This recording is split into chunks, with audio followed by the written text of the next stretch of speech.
Yo, what is up, dude? Good to see ya. What's up, SO777? Geyer, dude, how you doing? Always good to see ya. Atlas, dude, what's up? Good to see ya. How you doing, Atlas? It's been a minute. How you been, dude? Simply Adeo, yo, dude, what's good? And SO, how is all, dude? I think we're all doing good. I mean, how's everybody's Tuesday going? Let me not speak on behalf of everyone. My Tuesday is going all right. I just ate food, and I was kind of hangry. I'm not gonna lie. So I'm glad I got to eat some orange chicken. But yeah, what's it called? Yeah, I'm doing all right for the most part. I still got to stretch. You know what I mean? I got a lot of stuff going on today. But all in all, we're doing all right. But how are you, SO? And hey, let me close this so I'm not like looking at myself. Atlas, I've been chilling. I've been busy. I feel it. Yeah, dude, same here. I've been slammed. I still owe like a ton of people replies on messages, but I've just been like absolutely grinding on like a new album I have coming out pretty soon. Or like a new like upgraded album. I'm doing like the New Game Plus edition of Aviscerall Monsters. So I think I have a post going out for that pretty soon. I schedule everything, so at some point it'll come out. I think tomorrow.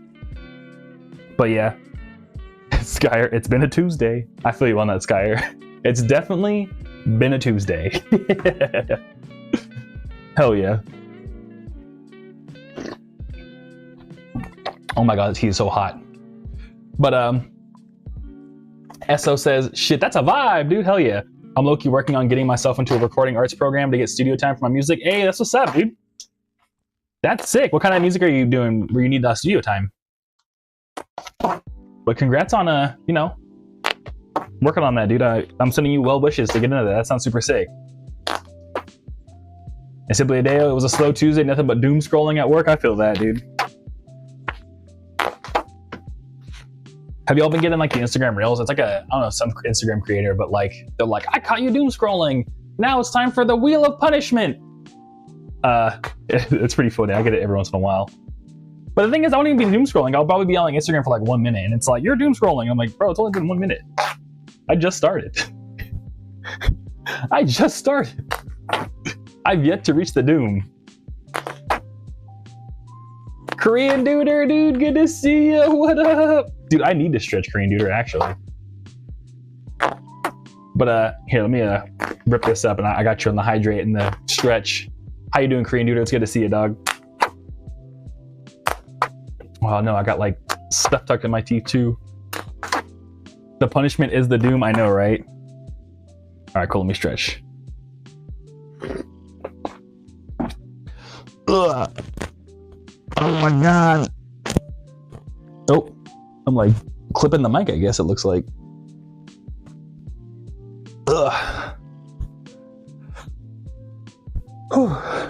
Yeah, the punishment is definitely the doom. I also gotta floss my teeth. This is so weird. But so I've been making rap music for about 5 years now and been engineering my own shit, so I think it'll help me to actually get professional experience. Okay, sick, yeah, definitely. That's cool, you're rapping, dude.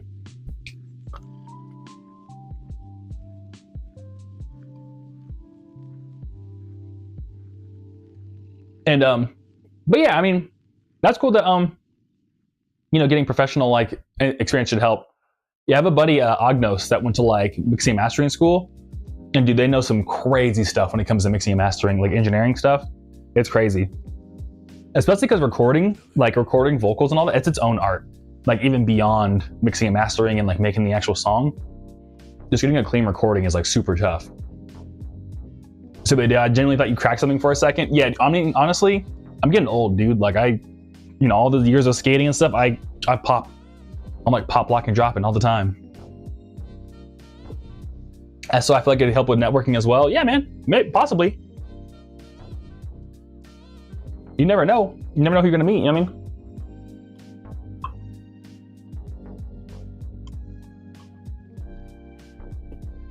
But yeah, so is your goal, SO, more about like learning the technical side of things, or is it more like the networking side? Or like which one do you see more as like the plus, the networking or like the learning how to actually like engineer stuff?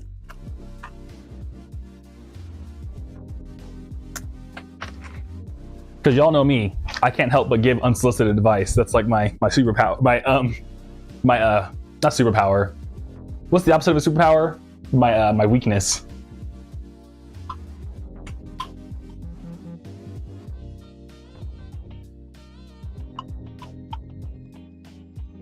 I'm sorry if this sounds gross. I'm trying to, here, let me take my mic off actually.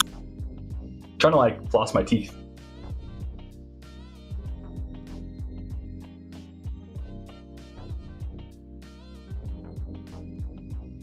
But Atlas says, went to a skate park yesterday, had a fun time other than some 12-year-olds throwing the scooter in the half pipe next to me. That's crazy. But the guy I was hanging out with pointed it and laughed after they threw it over the fence after throwing it pretty much next to him, too, on his line. Oh, wow. Yeah, scooter kids be wildin', dude. And the thing is, it's like less about them using a scooter. It's just the fact that they're kids. They don't know what they're doing, you know what I mean? So, yeah, dealing with scooter kids is like its own thing. I feel you on that. But I'm glad to hear you had a fun time, though. What's like your favorite thing to skate at a skate park, Atlas?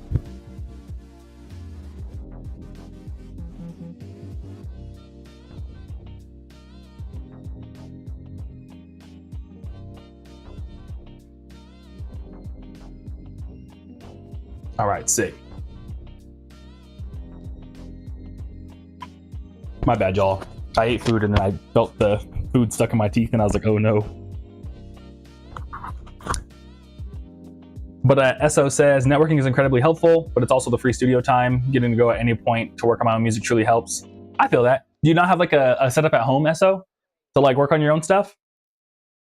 Could you, if I'm not mistaken, you could buy one of those little like, you know, you see in like videos all the time where they have a little like recording booth and it's just like a thing that goes around your mic. So like it captures all the noise so it's not like bouncing too much. And Atlas says, for skating, honestly, just working the half pipes going back and forth from fakie, yeah, that's a lot of fun, dude. Yeah, skating at like a mini ramp is like, dude, that's all you really need to keep it real.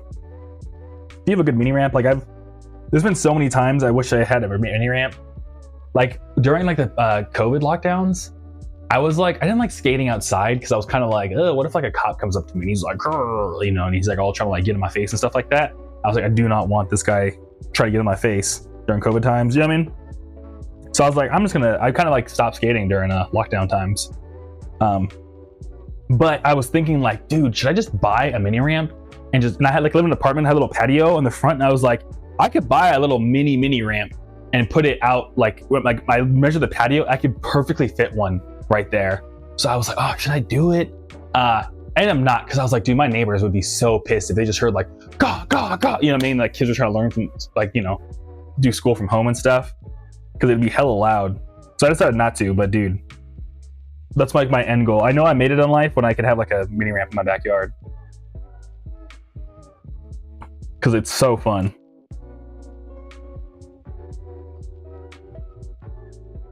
And SO says, I do have a home studio, like a home recording setup. It's in my homie's basement, but I feel like we could level up our shit, especially learning new mixing tools and techniques. All right, SO, I'm sorry I'm like digging so deep with you. I know, I think this is, you know, thanks for stopping by. I'm sorry to like dig so deep into your music with you, but how come you want to level up your stuff?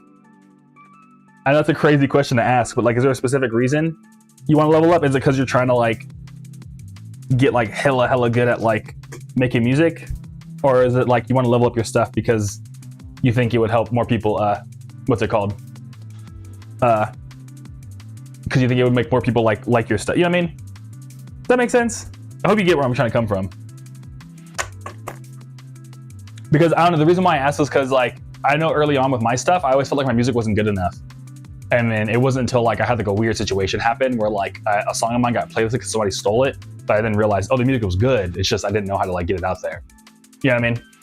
So I'm curious to hear if like you want to level up your stuff because you think it'll make more people like your stuff and share it, or if you are trying to level up because you just genuinely want to be better at music. Because you know, you can want both of them. That makes sense. But yeah. But Logan says, yo, the first stream where you sent the hello message on Osterfriend's YouTube and said Torch2424. Yeah, dude. Yeah, because I was just checking out some of my YouTube settings before this because I have like both accounts. So I was like messing around with that one. But usually I'm logged into my Torch2424 one because that's where I watch all my personal YouTube stuff. But good to see you, Logan. How you doing? I think did I reply? I don't know, dude. I've been so busy still. I think I might have sent you the copy paste for the using my songs. But sick. Okay, cool. We got all that. Boom. Boom. Boom. Oh, I forgot to check if the names were right. Okay, we'll check real quick. Oh, I think they are. Let's go. Yeah, because there was no weird orders this time. And weird in terms of like, what's it called? Just like how I had to like organize them all.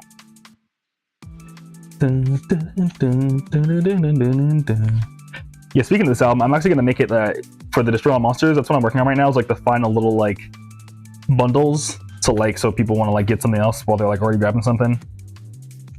I think for the Destroy All Monsters CD, I'm gonna make it so people can get Ichi Mafia as like a bundle option.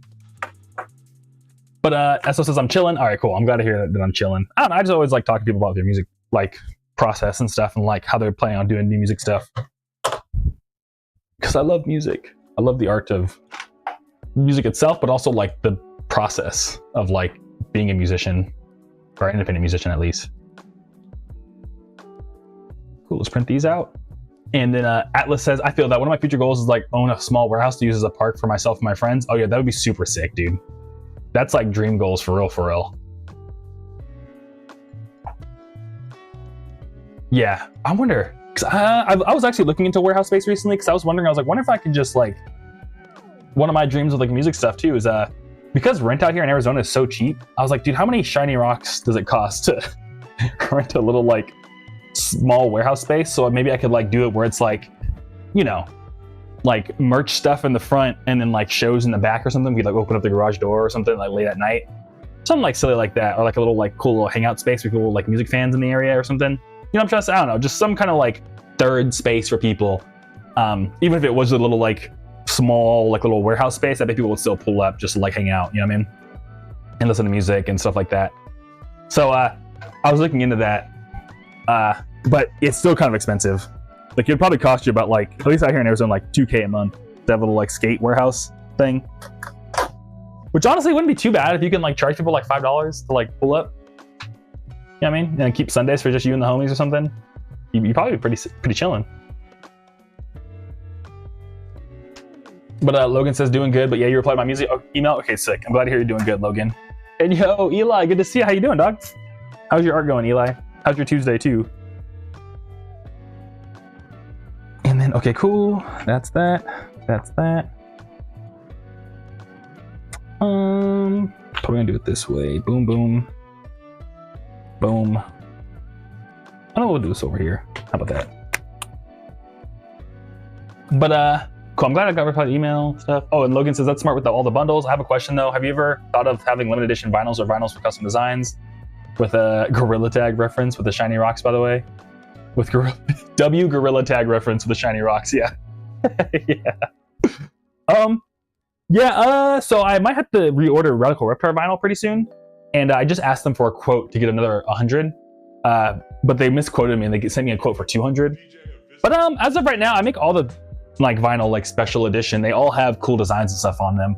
I'm debating if I want to ask them to do a different design for the splatter for Radical Reptar, because I want to see if they can do like a lighter green, because the one on it right now is like you kind of need sunlight to really see the effect, because it's a little too dark.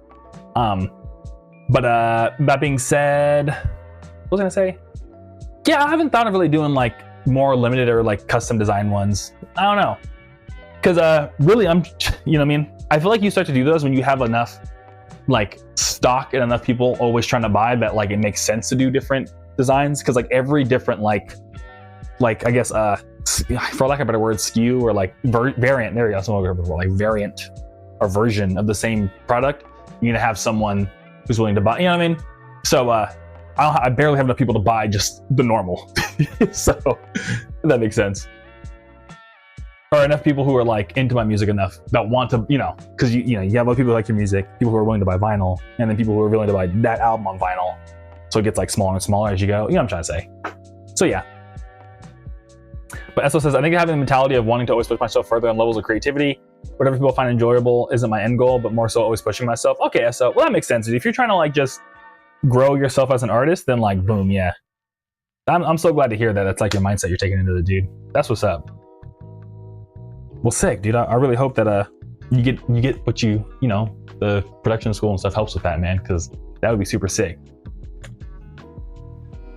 Eli said it's going all right. I think after working on that piece for so much time and still being anywhere near done, I'm low-key starting to lose motivation. I feel that, dude. Yeah, so sometimes it is the grind, dude. You just gotta grind through it.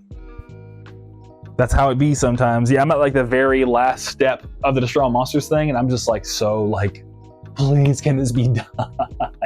You know what I mean? Because I already made all the music, and now it's like everything else that you gotta do to like make it so people can grab it in a way that's like easy for them. And like that's, you know what I mean? That's the grind, dude. But we got this, Eli. We got this. We could do it. You know what I mean? Oh yeah, I want to show off Jermaine. So Jermaine's doing good. You know, I always gotta show off Jermaine. Yeah, they're still growing. The only thing I'm like trippy is that this leaf got so big it's starting to like lean. So Jermaine has a little gangsta lean now on him. I don't know if you could tell because of the way I hold him. But yeah, Jermaine's the big leaf at top got so heavy that Jermaine's like now leaning it. But I could tell too that like the stem right here got a lot more thick to support the weight. So yeah, Jermaine's doing good though.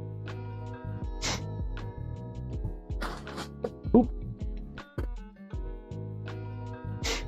But Logan says true. That's kind of what Friday Night Funkin' did wrong because they had too many limited variants of the vinyls. They focused on that instead of making volumes 2 and 4 and all other volumes. Yeah, dude. Yeah, exactly. You can kind of get trapped in like trying to do all these different things, and you kind of have to like pick your battles and like know how things are going. Oh, Roses, it's good to see you. How you doing? Hi, Roses. How's your Tuesday going? And Beautiful Will, this man's always grinding. Hope you're having a good night, man. Hey, good to see you, Beautiful Will. How you doing, dude? How's your Tuesday night going? But yes, I always am, dude. Admittedly, I always am. But yeah, I'm having a good night so far. Just hanging out. Stoked to be streaming. So just doing this. About to write some notes to folks before we start packing up some vinyl. And Logan, Jermaine's growing so much. I know, dude. Jermaine's always getting thick, growing, dude. It's been nice. Jermaine, hell yeah, dude. But Roses, it's been nice. How about you? It's been good. Roses, last stream, I gave you the biggest shout out because I finally listened to Yutaka Brazasia. It's so good, Roses. It's like, honestly, the best music anyone's recommended to me in like a long time. It is so good. Thank you so much, Roses. Like, for real. When I heard the album, I was like, this is amazing. Yeah, Simply Dale. I know Simply Dale also said they were gonna listen to it. Did you get the chance? No worries, Simply Dale. I know it literally was just 2 days ago we talked about it. So like, but yeah, if you had the chance, I'd be stoked to hear your thoughts on the video too. Because when I heard it, I was like, what the heck? This is so good. But yeah, I'm glad to hear you're happy to hear, Roses. Because yeah, it was so amazing. Thank you so much.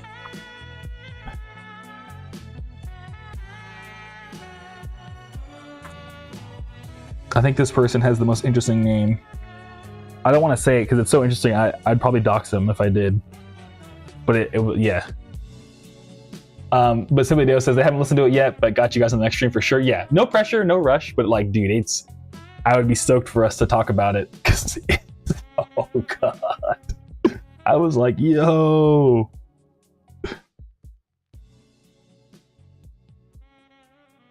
All right, cool. Let me I'm gonna write some of these notes. And then, yeah, then I got some stuff to talk about. I got some stuff that I wanted to bring up to you. Oh, wait, we should talk about the title of the stream, too. Oh, Rosa says real quick, he has a very special music, influenced me a lot. And one of the songs that brought me here, being passionate about music. Exactly, yeah. I don't blame you on that. Because, yeah, what I thought, he has a very special music. I agree. And, like, the influences to me, like, in terms of how special it is, it's trippy to me because I was explaining, Rosa, that it really reminds me of Hiroshima, which is, like a Japanese band that started in LA. I think actually Cal State University Long Beach, or it might have been LA, like UCLA. But they sound very much like Hiroshima. So if you like Yutaka, Roses, I look up the band Hiroshima. Like they're a US based, but they were like making like city pop kind of ish stuff, but like they're Japanese American. But what I liked about Yutaka is that they also had a lot of Brazilian influence. So it was like this weird mix of like Japanese music plus like Brazilian music plus like it's so good. I was like, this is so amazing. I'd never heard anything like this before. So yeah, I could totally see how you listen to that and you were like, I need to find more music. You know what I mean? I was like, whoa. So yeah. Oh, New William. merch order from William. Thank you, William. I appreciate it. If you're watching, let me know and I'll pack it right now.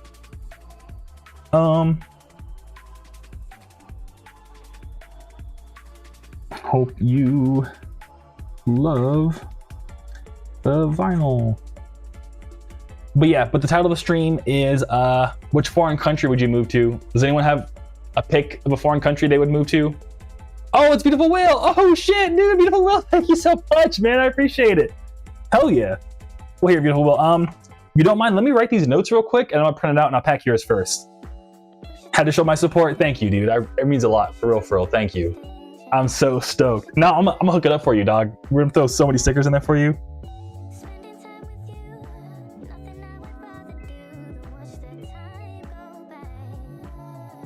Hell yeah, Beautiful Will. Thank you, man. Oh. But yeah, does anyone have like a foreign country? Okay, yup, Skyer knew. For me, either China, Tibet, or Japan.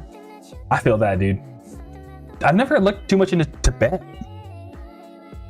What's in Tibet? That's super special, Skyer. Is like a thing that okay, maybe visit Tibet rather than move. Is there something like particular in Tibet that you're like, oh shit, I gotta check that out?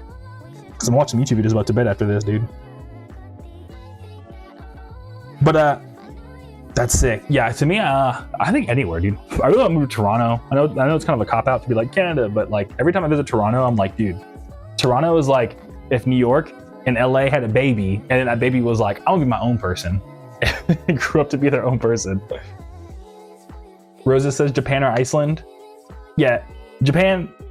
What's it called? My partner, I think, said she was like really wants to visit Iceland one day because she's a big Bjork fan. Bjork, and I think Bjork is from Iceland, or Bjork. I know I say it funny on purpose, but yeah. And plus, they got like the hot springs, right? And then Eli says, I want to visit Germany at some point. Yeah, Germany is, what's it called? Germany's pretty sick. I've been to Germany once, back when I was working at Google still. And I like this, dude, I mean, I don't know if you skate, Eli, but if you did, Berlin is like such a good city for skating. But the food in Germany is like, dude, I don't think I could do it just based off the food. The food out there is like kind of mid. Because like the thing is, they don't really use sugar out there like that, Eli. Because like, you know, it's unhealthy. So what they do is to make stuff taste good, they just replace it with like fat and butter. So everything tastes like you're eating like a stick of butter out there. It was so bad. Except German doner, which is like technically Turkish food. That stuff is dank. Doner in Germany, fire. But everything else was kind of like, yeah. Like I had schnitzel and I was like, this tastes like a chicken nugget. You know what I mean? Like, and they were like, oh my god, German schnitzel. But yeah. So the idea was Japan is always my first choice, but I have to learn the language first because of the elementary presentation I did on Iceland. It'll probably be that as the next choice, and probably somewhere in the UK. I could see that, yeah. Yeah, just based off the one picture I've seen you super today, you look like you would fit into the UK. I could totally see you, you know, like, I don't know, whenever I've met like people from the UK that look like us, they always, I don't know, I feel like you know what I mean? I don't know. I feel like you'd fit right in. They'd be like, oh, hey, what's up? But that's what you did a presentation on Iceland as elementary school.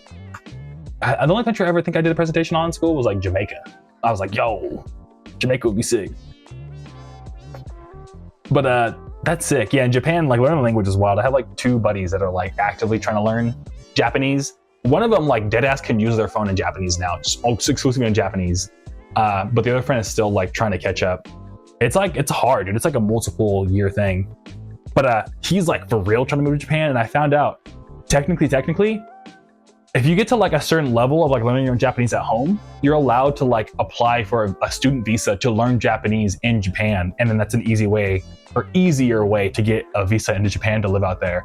And then you just learn the language while you're living out there. But of course it would cost like a ton of money, but no, actually not that much money, but you know what I'm trying to say. So like, technically, if you're like for real about it, you could like learn the language out there. But yeah. And then Skyer says, for Tibet, I'd love to visit a Buddhist monastery. For China and Japan, I'd love to study Taoism and Shinto respectively. That would be super sick, dude. Yeah. Yeah, that would be super dope.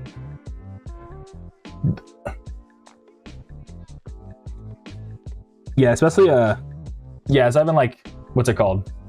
Learning more about Shinto stuff just in my free time. What's it called? It sounds super interesting, and Taoism sounds sick too.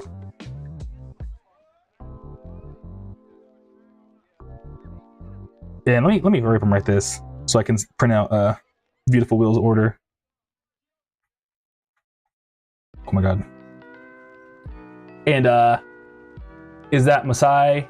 I want to move to Japan, and I'm glad the tip helped out. That's awesome, dude. And I'm glad, yeah, because I researched that for them recently, and I have another buddy, Tune in Tokyo, pops in all the time. They also agreed that doing the Japan study is probably the move if you're trying to like get out there. But Mick Shoddy, good to see you, dude. Thanks for stopping by. You're less broke now. That's what's up. Hell yeah, dude. I love to hear it. I'm super happy for you. Yeah, thanks for stopping by. Hope you love the vinyl.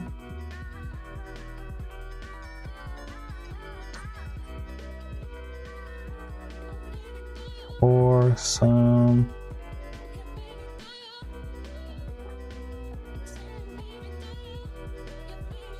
Okay, we did it. I wrote the 2 notes I had to write. You have to write notes for certain vinyl orders just because, like, you know, I'm trying to like throw in a little bit of stickers for them. And so here's like a random pro tip. And I'm gonna print your order right now, Beautiful Will. USPS has a thing now called Media Mail. And essentially it's meant to like help out like education and like artists and stuff like that. Ship out stuff. That way they can, you know, because it's like, it's hard to make it work. So, oh, Beautiful Will, you're so kind, dude. But the thing about it though is that you're technically not allowed to put stickers or anything other than like a packing slip, or else they'll like, you know, charge you extra. So what I found out the hack is that if you put the stickers inside the actual like vinyl or CD, then they're not really tripping because then it's a part of the media, you know what I mean? So yeah. So I've been doing that. So the reason why I bring that up is because for certain vinyl orders, I've let them know like, hey, like there's stickers in here, watch out. You know what I mean? But the USPS employees that check, they're not like, oh yeah, they're not really tripping, thankfully. But okay, cool. And then my bad, Eli, I missed your message. I was like trying to do so many things. But Eli says, interesting, I don't skate, but I used to ride my scooter all the time. Okay, sick, yeah.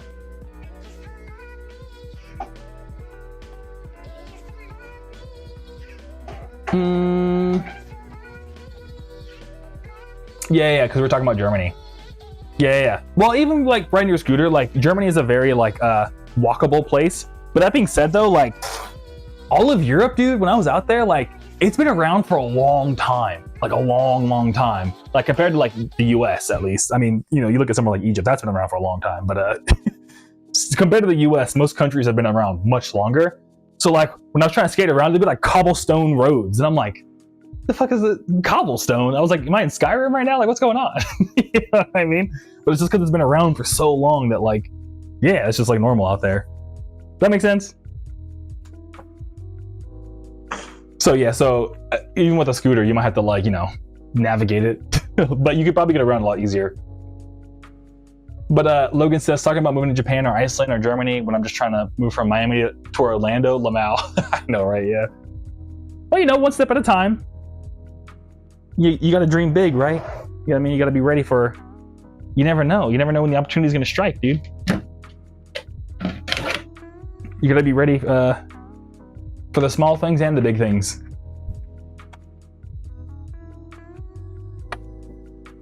All right. And thank you so much again, William. Beautiful Will. I'm going to throw in these stickers for you. Skyr says, I'm big on theology, mythology. Yeah, for a little bit. Skyr, I don't know if you watch this channel on YouTube, but I was watching Esoterica for a cool minute on YouTube. It's pretty cool, dude. I've been like slowly getting more into that kind of stuff. It's been like I kind of ran out of YouTube to watch, and I was like, what new interest do I have right now? So theology, mythology has been my like special interest. I hope that's not rude to say, but it's been my special interest for like the past couple days. Or past couple weeks, I mean. Not even weeks, like months.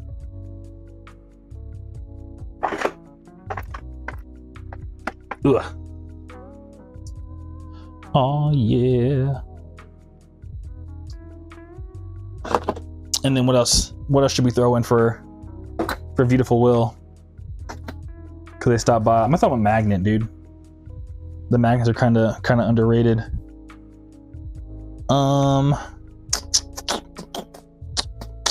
Beautiful Will, you still watching? Do you know my stickers? Is there a particular one you want?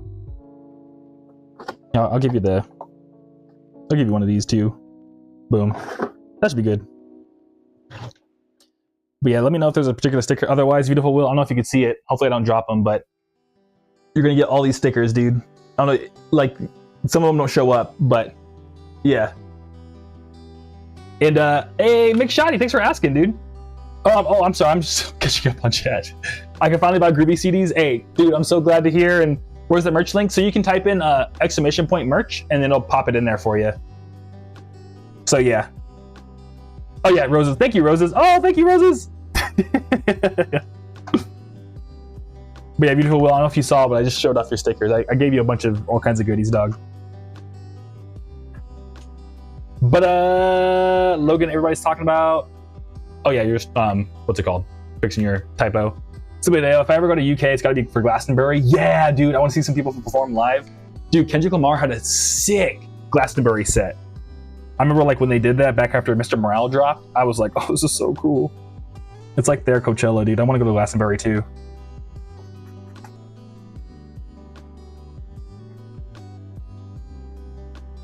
Oh my god, I almost put stooping.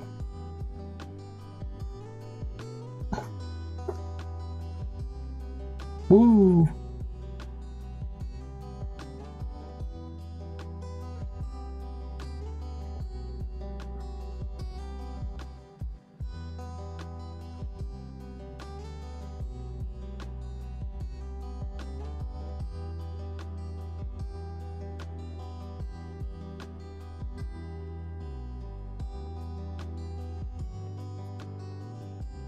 Oh my god, oh my god.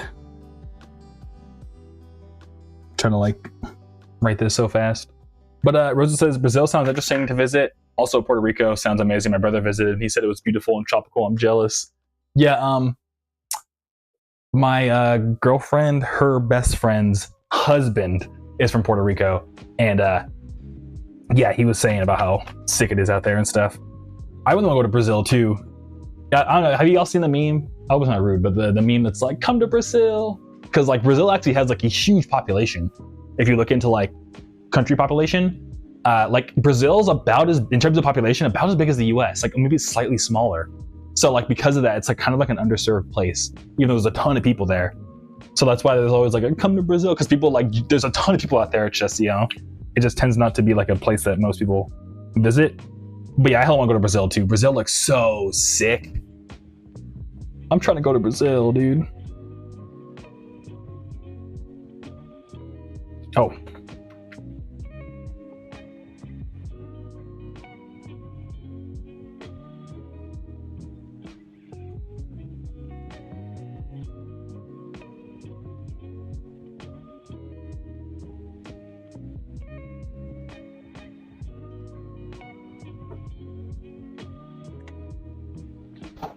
But yeah, so we just gotta pack up Will's order and then we're good to go. Let's get Beautiful Will their stuff. Bada bing. And Rosa says that's cool. Yeah, that and like, you know what's funny is that for the longest time, Brazil actually still had like Sega Genesis in production, which is a super random fun fact. Like the Sega Genesis was still going very strong in Brazil all the way to like, I think maybe just like a few years ago, they finally stopped making Sega Genesis because Brazil, because I think that like it was just because it was cheaper. So like every kid got a Sega Genesis out in Brazil. And like it wasn't until recently they stopped. So because they would still get games for hella cheap and stuff like that. Oh, Mick Shoddy says, wait, is the deal and Instagram link still up? The one where it's Monster Tape for your own price? Yeah, I got you. Let me open up the Twitch chat. Yeah, let me, it should be on, I got you, Mick Shoddy. Whoa. Mick Shoddy, All right, go. It should be the first link on my. Okay, you found it. Sick. Same time. Yeah, it should be the very first link on my website. Sick. And Logan says Brazilian food. My mom's Brazilian and her cooking. My mom is Brazilian. Her cooking is fire. I bet, dude. Yeah, like Brazilian steakhouses and stuff like that. I mean, that's not the only Brazilian food, but that's just the first thing I think of. But yeah. But that's sick, dude. Yeah, I bet. Especially like, I bet it's your mom's cooking too. I bet it's so fire, Logan. Yo, speaking of people being good chefs, you know, super random, but I have a friend who during the pandemic, like, ended up like getting like an online girlfriend. So, technically, y'all might know this person, but I don't want to like dox their whole like situation. It's such a cute story though, but I don't know how comfortable they would be me like naming them and their relationship story. Anyways, but yeah, they like pretty much met online, and like they were like online dating and stuff. Like, you know, not like online dating, but they like met through the community they were in and stuff like that. And then they started like flirting and stuff over line. They started doing like 8-hour like Discord calls with each other and stuff like that. And then he was like, "Oh, I don't know why, but I just feel like I feel like I need to go see you right now, or else I never will be able to." And yeah, his intuition was so right, because then like as he got on the plane, like they started announcing COVID lockdowns. So he was like, "Oh shit, like I'm glad I went." And then pretty much she had to go to her mom and be like, "Hey mom, my boyfriend can't go back home because all the flights are gone, or like my new internet boyfriend can't go back home because of all the COVID lockdowns. Could he just stay here with us?" And she was like, that's kind of weird. And he was like, "I'll cook for you." And she was like, "Okay." And he's like a really good chef. And she was like, "He can stay here as long as he wants." So yeah, having good cooking is kind of like super sick. It just reminded me of that. I don't know why it reminded me of that, but just like, you know, some people, family cooking is just kind of like different. Home cooking is just, you can't really beat it.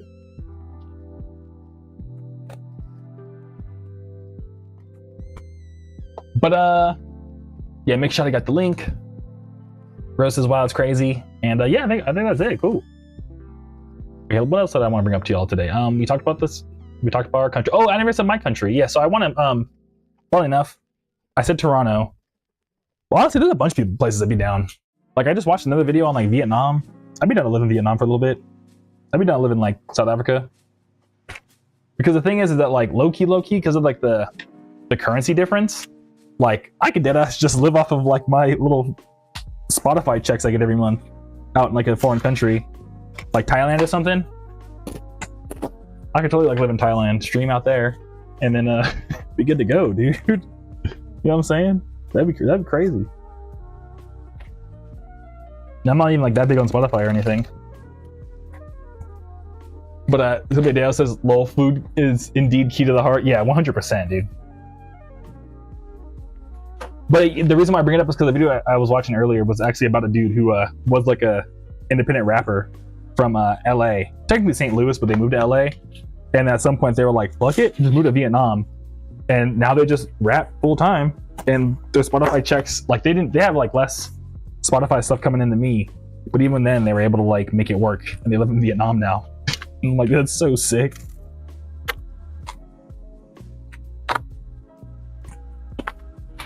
I just keep thinking that'd be so dope just to do that one day. Even, I mean, and that's the thing, is that not even that's like, "Oh, I'm gonna do that first of my life," but even just for like a year, that'd be kind of sick, dude.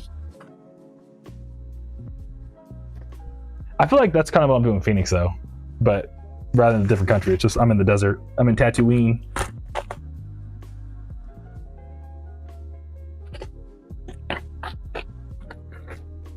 But yeah, food is indeed the key to the heart, dude.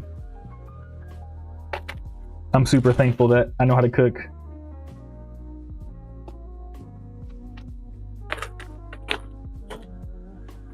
But have you seen those memes that it's like, oh, when like your dad decides to cook that once a year and it's like the most delicious food you've ever eaten, and then they never cook again? I'm gonna be that dad for sure. Because every once in a while I'll just go crazy in the kitchen It'll be absolutely amazing. And I'm like, all right, cool. We're eating air fryer taquitos for the rest of the year. So Leo says yes. Okay, cool. I'm glad you're getting them too. My dad was okay because every once in a while my dad would make something good, but I don't know, he just used to make stuff like, I don't know, because he was a lot older. So like he used to call the fridge the ice box, and I was like, dude, bro, you are not that old. You would call the fridge the ice box. And what's it called? But yeah, my dad made like good French fries. That was like the thing that I was like, damn, you can make French fries from scratch? That's crazy. Which now I'm like older, I'm like, that duh. New merch order from Jorge. Hey, thank you, Jorge. I appreciate it. If you're watching, let me know. It might be McShoddy, or it could be another person named Jorge. Who knows?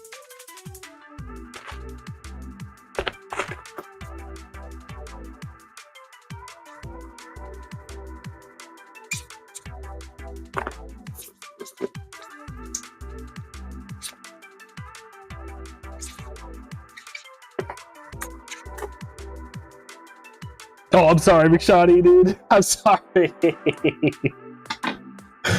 I'm sorry, McShoddy. Yeah, I set that up just because sometimes people will like, you know, don't want to chat and they just, okay, it's fine, thank God. I'm sorry. I'm sorry. Yeah, I set that up just because, I don't know. I know when sometimes it depends on the streamer, I like to lurk. You know what I mean? So I set that up just to like, so I at least knew to say thank you in case they were lurking, you know what I mean? So yeah. But cool. All right, well, we're gonna pack yours right now too. Oh, I'm sorry, I didn't show Beautiful Will's. Beautiful Will, if you're still watching, this is yours. We packed it up, threw a ton of stickers in there for you. And yeah, dude, I appreciate it. Thank you so much, Will. Thank you, Will, I appreciate you. And McShoddy says, okay, cool, yeah, my bad. But cool, we're gonna put yours out right now, dude. Get that one going next. Dun, dun, dun, dun. Oh.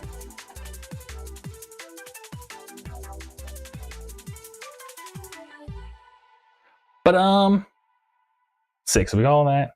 Close that out. Hey, cool. But yeah, thank you, McShoddy. I really appreciate it, dog. We're about to hook you up too, dude. Boom. Wait, I forgot to buy the packing slip though.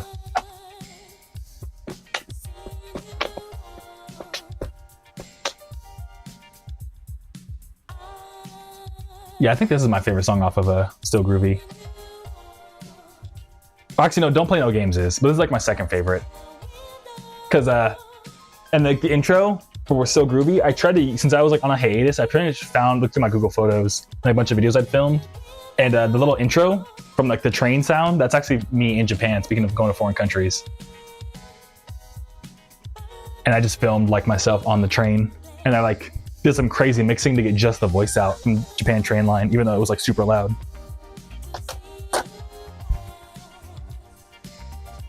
All right, sick. Ooh. So we'll do that. Got you a Monster Tape 0. I think it's at Red Off Road Power, right? McShoddy? Yeah.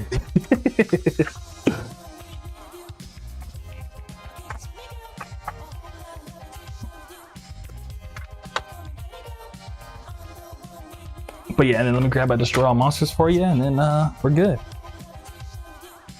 Yeah, I feel bad too, because the Destroy All Monster CDs, I have like a little bit left, and then we're dropping like the New Game Plus pretty soon, but I could have sworn I only had like, when I did the Black Friday, I thought I only had like 10 left, but then I found another box.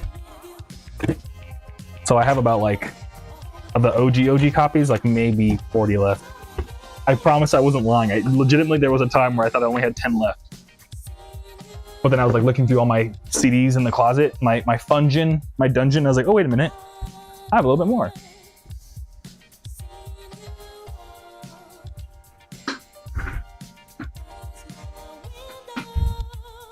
But sick. All right, cool. So got this. Are there any stickers you want in particular, McShoddy? Or can I just, or you want me to just throw in dealer's choice? In fact, Let me throw this all over here. I'll give you some magnets too. But what else would I want to bring up to y'all today? Other than it'd be sick to move to Vietnam and just live off of Spotify checks.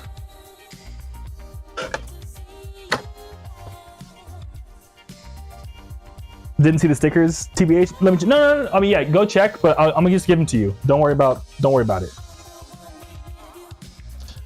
about it. You getting some on the house.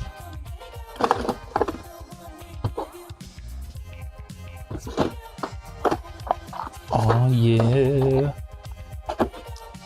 What else?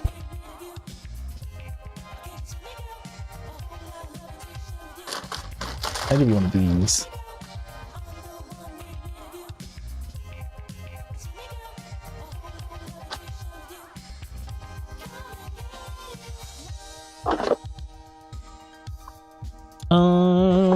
What else should we give?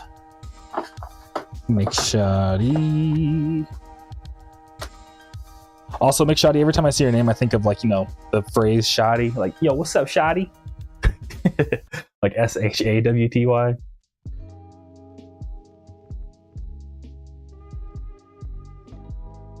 Oh, one thing I thought that was crazy. I saw a meme yesterday that was like, no skater has all 5: sobriety, a girlfriend, tray flips, a car, and a job. And I'm kind of mad because I only have 4 out of 5. I can't tray flip. But the thing that's weird though is I'm actually like kind of cracked at skating. I just never could understand how to tray flip. I can impossible. I could pop shove it like varial, but I can't tray flip. But the thing is, I technically can tray flip, but only nollie. I can only nollie tray flip. So it's just like, this leg and this leg just don't understand the motion. But what did McShoddy say? You got any of the green tea, Ichi, and Kaiju Beach ones? Yep, I got you on all 3. I'll throw all 3 of them in there. Boom. Boom. Boom. Okay, sick. So here we got for CD number 1. I'm also gonna throw on this magnet. I have like these are kind of low-key misprints, but I'll give you a free magnet. But we got all the stickers in that one. I don't know if you can see it. I don't want to spill them. But we got Ichi in that one, plus a bunch of mini stickers. And then for the Straw Monsters, you're gonna get a bunch of mini stickers, the green tea one, and a bunch of these stickers too. And then I got you on these stickers too. There's some in here. I mean, you'll see when you open them, it'll be a surprise. But I got you on all 3 of those, dog. Thanks for the support, dude. For real. And don't worry, the magnet won't mess up the CD. I looked into it. I was like, if I put magnets in here, would that like mess anything up? Apparently, it says no online. And no one's like emailed me and been like, bro, why did you do that?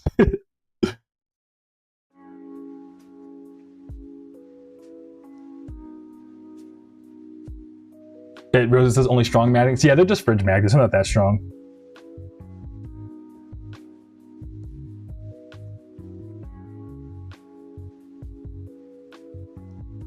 And McShoddy says, oh, I just realized there's a Red Rock Reptar one. Could you swap out the beach one for him? So I was like, that's not a lot, dude. Dude, I appreciate the support, man. It's not a lot at all. But I'm already 2 steps ahead of you because I already gave you one. So yeah. So you're getting both.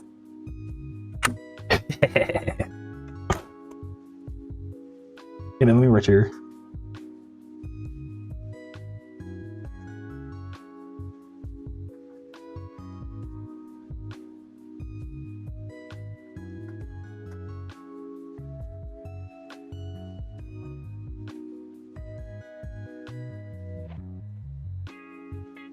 But yeah, and it's funny about the whole like no skater has all 5 because I was thinking through all my friends and I don't think I have any of my friends that I skate with have all 5 either.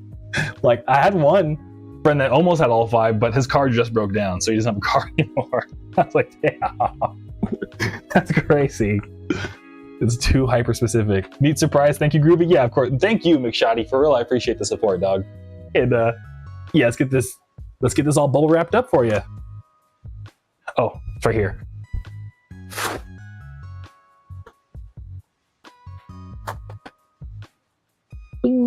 Oh,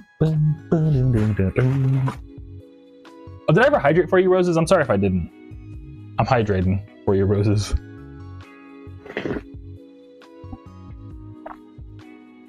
I'm trying to mix like black tea with chai tea.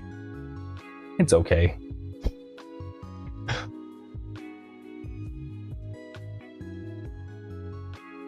Oh, and someone commented on oh, Roses, you did, but thanks for doing it again. You're welcome, Roses.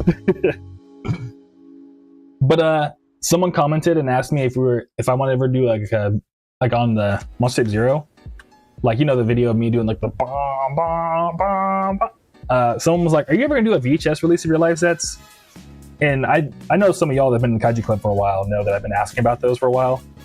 So I just let them know. I was like, oh dang, like, I'm just saying it here just in case anyone else has ever wondered that. But yeah, pretty much it's always done like lower in terms of like what merch should I make next list. But it is on my like to-do list, is I want to do like a party DVD or like a party VHS where it's just like all my live sets kind of like edited down, or like all my recorded album live sets edited down, so like you could just throw on a party that's like a 4-hour mix or something that you could just loop if you wanted to, of all my different like music or like DJ sets I've done and stuff like that. So I think that'd be pretty cool, especially if it was on VHS or something. And McShoddy says, after this order, I'm for sure gonna keep some pocket money when Oxygen Mask drops on some CD. All right, sick, McShoddy. Hell yeah, I'm glad you like Oxygen Mask, dude. Yeah, I plan on dropping that maybe, it's a while from now, but maybe like next year. Because I wanted to make a whole like slowed Vaporwave CD album. I was gonna call it Vapor Velociraptor Volume 1. Or maybe just Vapor Velociraptor. But yeah, I just need to like sit down and do that. But I'm so like locked in on this New Game Plus edition and then Monster Tape 1. That's like my two big like to-do lists of this year. So yeah. Oh, let me put some cardboard in here so it doesn't stay extra safe for you, McShoddy. Dun, dun. Boom, boom, boom, boom, boom. Dun, dun, dun. Well, yeah. And then I was kind of like tripping. I took a screenshot because I got like an Instagram video suggested to me, like on my algorithm, that was in Hindi. And I was like, why does Instagram think I can speak Hindi? It was pretty random. I was like, oh shit.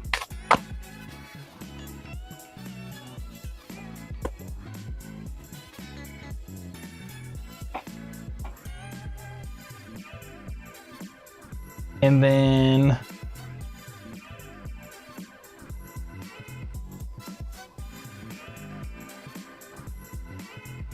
oh yeah, I'm sorry, y'all.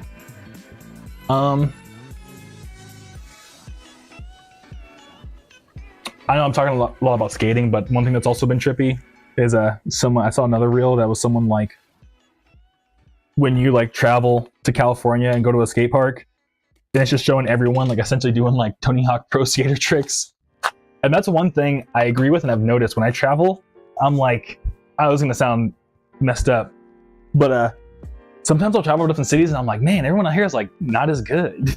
You know what I mean? And then I think about it, I'm like, well, I kind of did live in like the birthplace of skateboarding. And to be fair, it's less about like people from other cities aren't good at skateboarding. It's just like, if you get good enough, you end up moving to LA to make it in skateboarding. So all of like their legends like kind of move away at some point, you know what I mean? Like all the hometown heroes kind of move away at some point to go skate. Because I remember once I met this one guy who pulled up to the skate park, like stretched his legs out, and I was like talking to him. He's like, yeah, man, you know, I moved out here from like, I think he said like somewhere in the middle of nowhere, Pennsylvania. And he was like, yeah, you know, I'm from Pennsylvania, just stretching my legs and stuff. And like the first thing he did was like, before, like to warm up, he skated like a 9-stair handrail. And I was like, dude, that's your warm up? Like, are you insane? That's crazy. It's like, you know how like Stephen Curry, the Golden State Warriors player, he like warms up by doing like half court shots. Like it was like that. I was like, holy shit. But in skateboarding, I was like, what are you doing, man?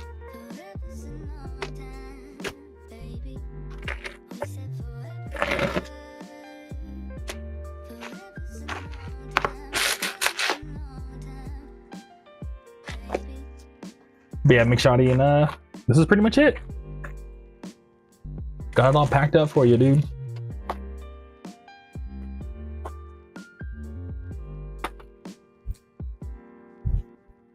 Let me just put on your label and sign it for you, and we're good to go, dude. Thank you again, McShotty. I really appreciate it.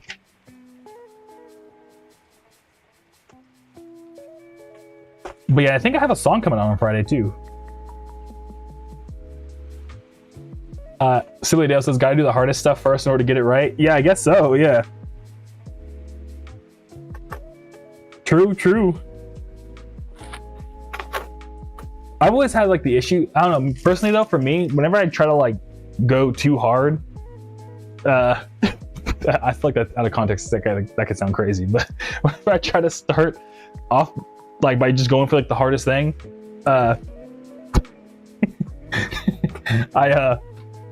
I feel like I end up like fumbling on the easier stuff, if that makes sense. Like I always have to practice my fundamentals first and then like work my way up, or else like my brain's just like, oh, we're going all in. It'll like forget the fundamentals.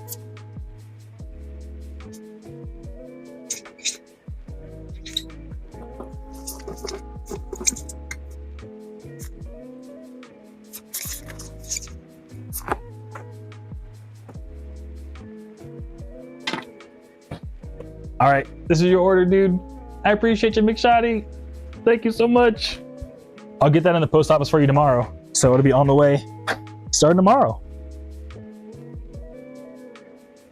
But sick. But yeah, I have a song coming on Friday.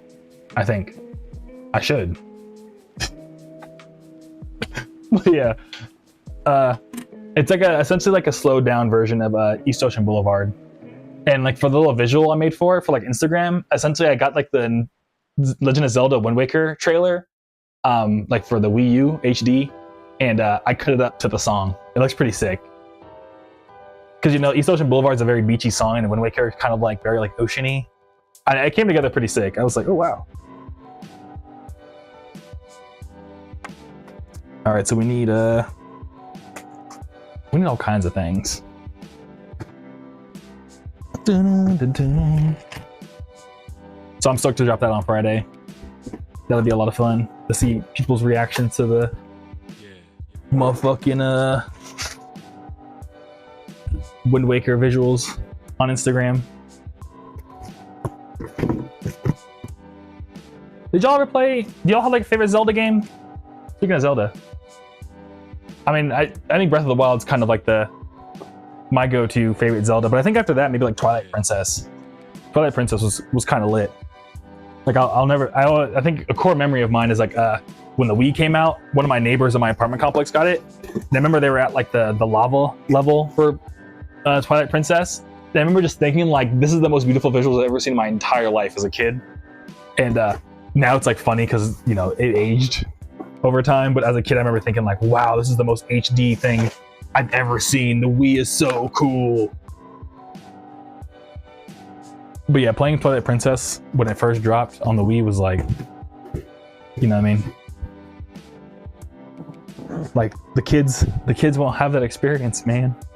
I guess the kids will have GTA 6 though, so I mean, if it ever comes out, let's keep it real. At this rate.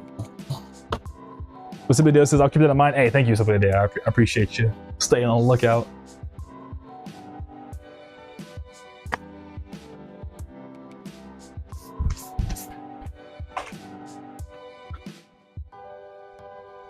But yeah, that happened. Rosa says, from what I've seen my brother play from Zelda, it's Majora's Mask. Majora's Mask, yeah, it's pretty sick. Majora's Mask is scary though. That game is actually like, kind of terrifying.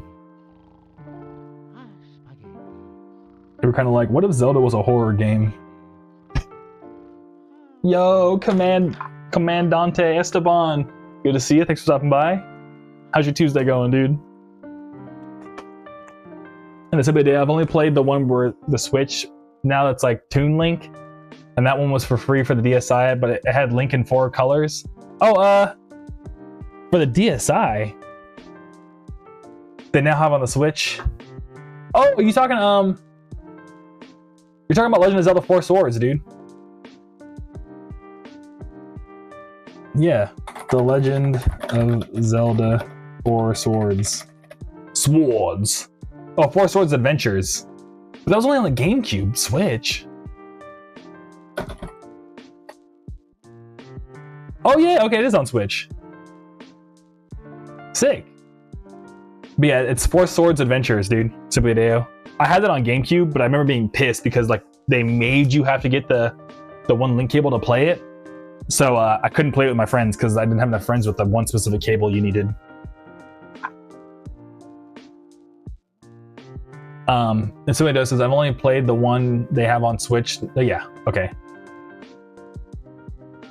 Unless you're talking about Link to the Past, like the Game Boy Color one, because that Link is also very toony.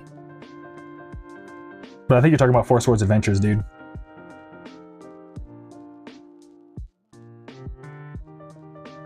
Rosa says, as a kid, I wasn't that scared, which is impressive because now it's like creepy. I know, right? Yeah. Yeah, there's stuff as like a kid that I was like, this is normal. But as an adult, now I'm like, ugh, that's crazy. But it's like also opposite, like Resident Evil, like the OG Resident Evil. As a kid, I was like, this is the scariest thing I've ever done in my life. But as an adult, I'm like, why did we think these visuals were like? Why did we think these graphics were scary?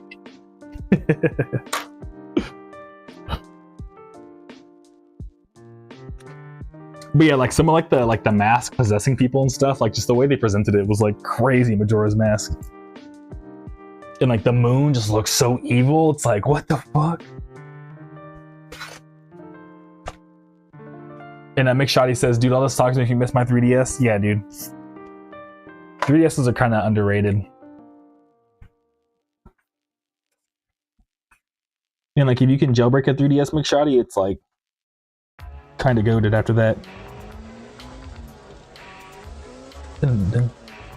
But somebody else says Link's Awakening. Okay, yeah, sick. Yeah, Link's Awakening is also one of my favorites too.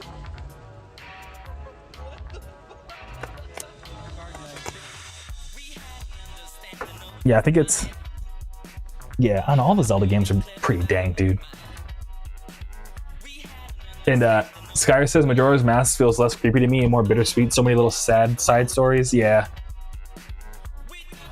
Yeah, there is a bunch of little like sad stories in Majora's Mask. It is more of like a... The game is just so depressing. It's like, why is this for kids, dude?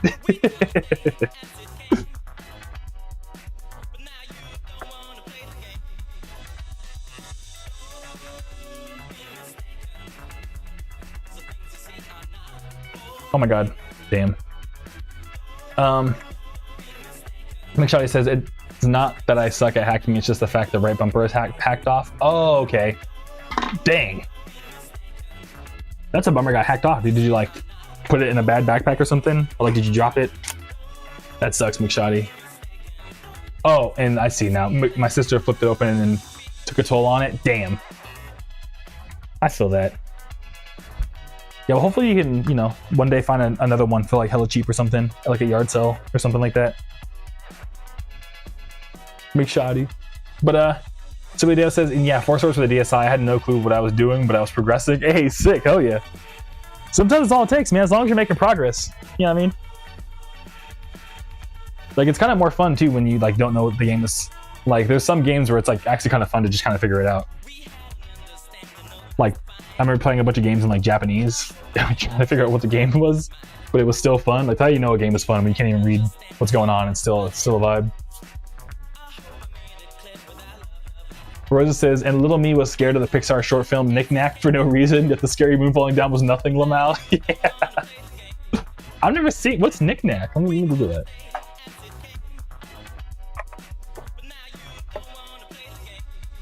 Oh no, I would be scared of this too. That snowman looks kind of crazy. That snowman looks like it has like evil in its eyes, dude. So yeah. But yeah, the moon, yeah, it's funny that you didn't, I don't know, even as a kid I was like, this moon looks kind of crazy, and as the older I get, the more I'm like, ah!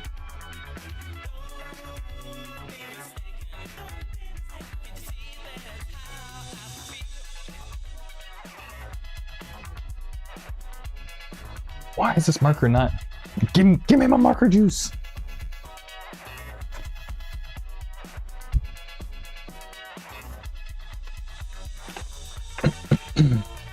And McShotty says, I will say at least I had good luck and found a pretty much intact Wii U and I did get that one hacked. Oh, sick. Hell yeah.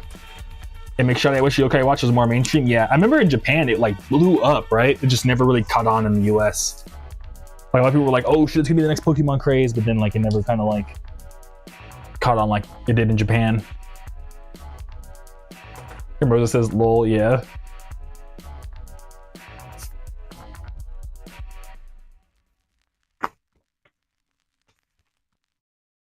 Yeah, that looking up that little knick-knack snowman, I was like, I don't know about this guy.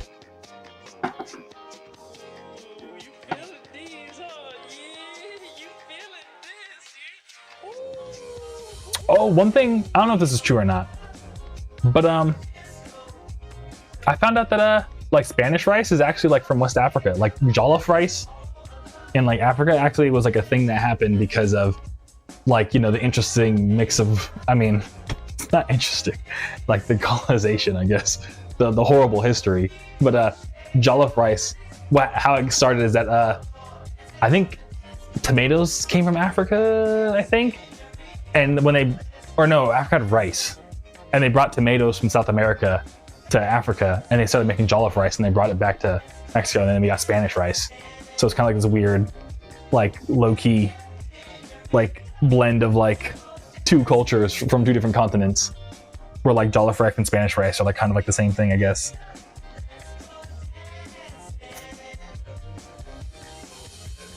And I was like, no wonder I love Spanish rice so much.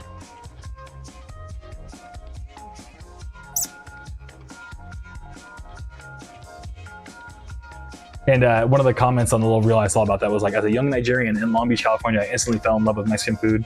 It was familiar food I grew up to eating. I was like, oh shit. I didn't know there was like such a blend of culture there. But now it makes sense, because yeah, I love Mexican food too, dude. But somebody else says, I remember being excited to watch Yokai Watch on Disney XD, but fell off of it. Yeah. Dude, every time I see the Disney XD, I think of like RAR XD, you know, like the XD face. I wonder if that was like a plan from the beginning. But yeah, Disney XD was a vibe. Remember Jackie Chan Adventures, dude? Where the one like kid like animorphs into a dragon? Or the Adventures of Jake, what's his name? Jake Long? He's like the OG dragon furry, dude. You think about it?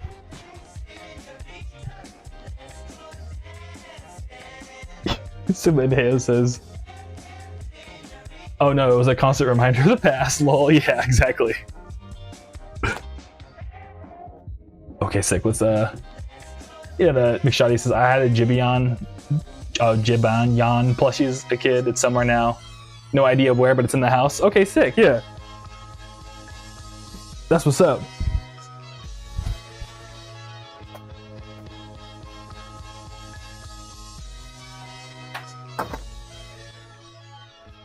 Yeah, another thing I've been like watching a lot of too is I don't know what's been going on lately, but everyone's been, oh, Super Deo knows what's up. Jake Long, the American Dragon, that's what it was, dude. It was Jackie Chan. Well, I mean, actually, no, they were kind of like related, but Jake Long, the American Dragon was tough. It really was. Dude, I loved that show.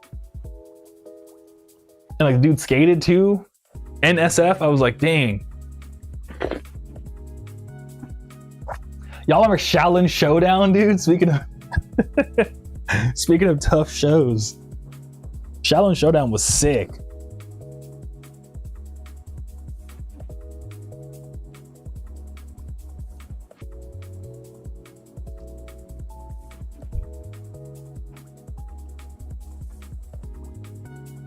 And Rosa says, I've been wanting to see those two, found one on the Internet Archive. That's dope. Yeah, the Internet Archive's kind of correct. Shout out to the Internet Archive, dude. I've been like finding little stuff here and there on there too. Like I'll be like Googling for something, I'm like, oh shit, thank God it's on the Internet Archive. And somebody else says, Jackie Chan Animated Adventures on Jetix, I remember. Yeah, Jetix was sick too. Had the little like cat logo, metal cat logo thing.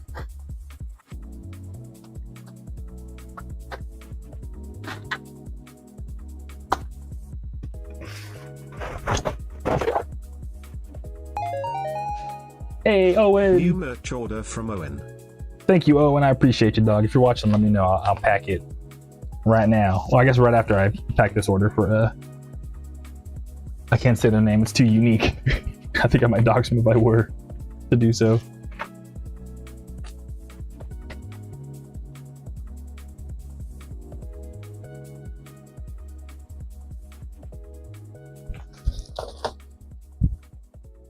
But hell yeah.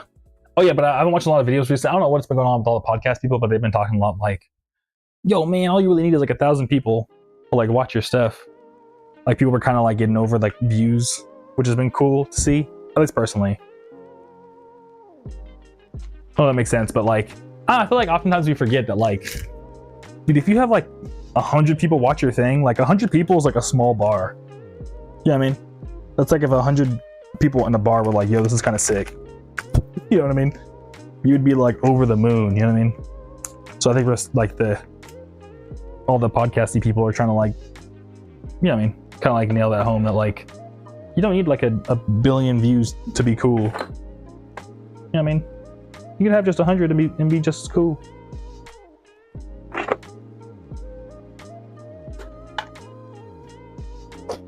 Which I'm very pro that. I think that's super cool. That's like been the conversation lately, at least on my feed. I don't know about y'all, but yeah.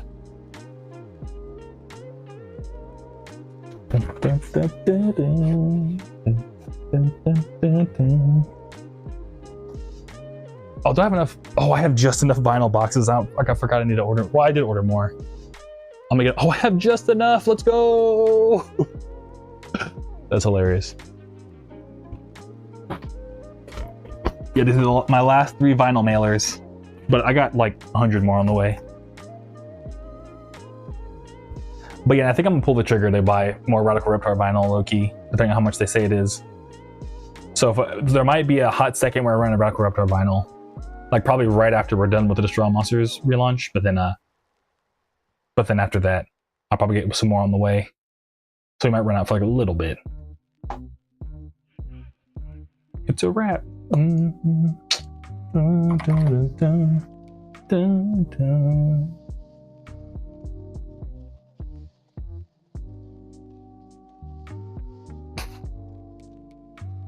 But yeah, what else did I want to talk to you all about?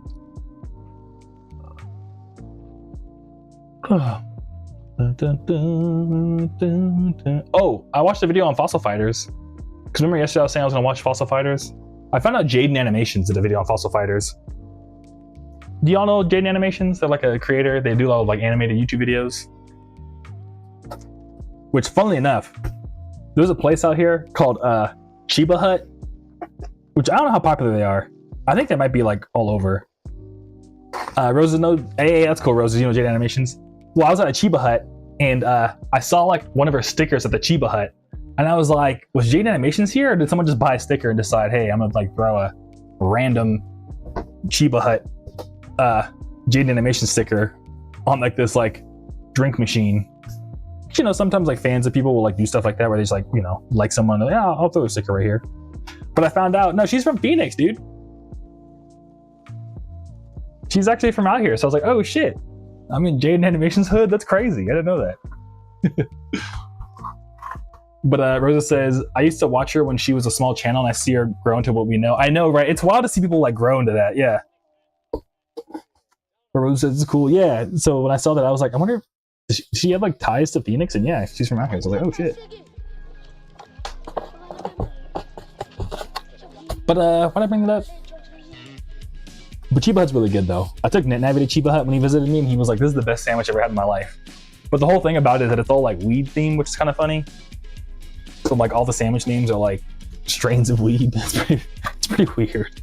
I mean, it's weird, but it's also kind of like funny. And they have Kool-Aid on tap, which is also kind of crazy. So I've never been to a place where they like dead ass had Kool-Aid just out of like, you know, where they have like the tea machines. Instead of tea, it's Kool-Aid. Like, what? But yeah, I haven't gone in a while. That's like my girlfriend's favorite place to go get food, low-key. And we both don't even smoke.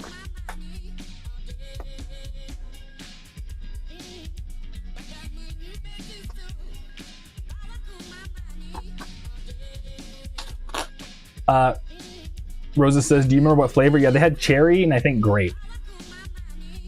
But rom-coms, brother. What's up, rom-coms? Good to see you, dude. How you doing? Good to see you. Thanks for stopping by, as always. How's your Tuesday going, rom-coms?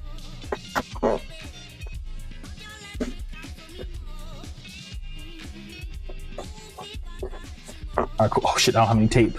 I need tape.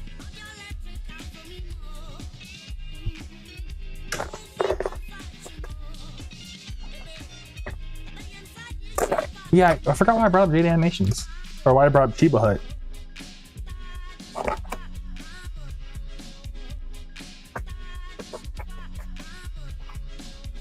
But yeah, Chiba Hut's super dank though.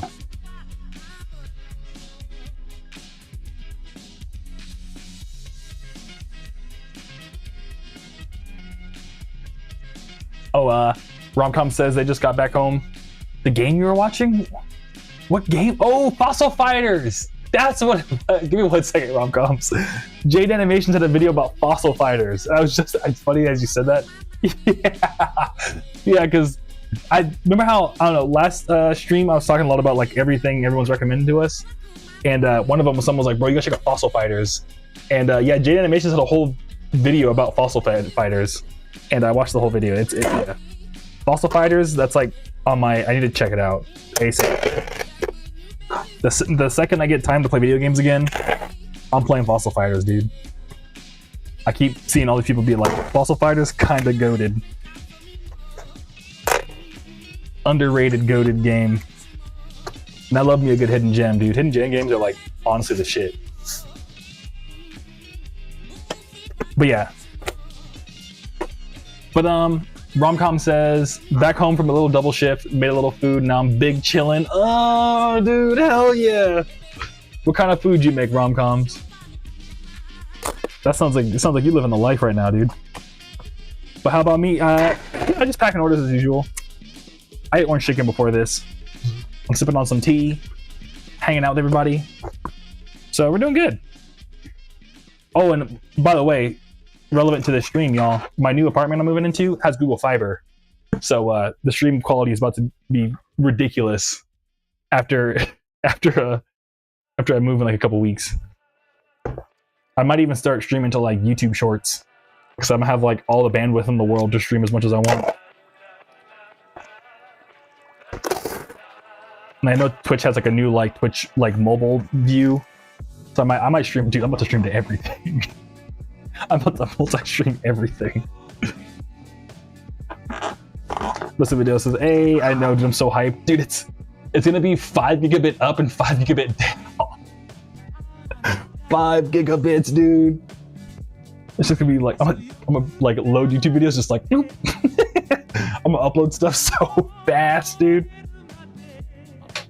Oh no, I forgot to put the thing in."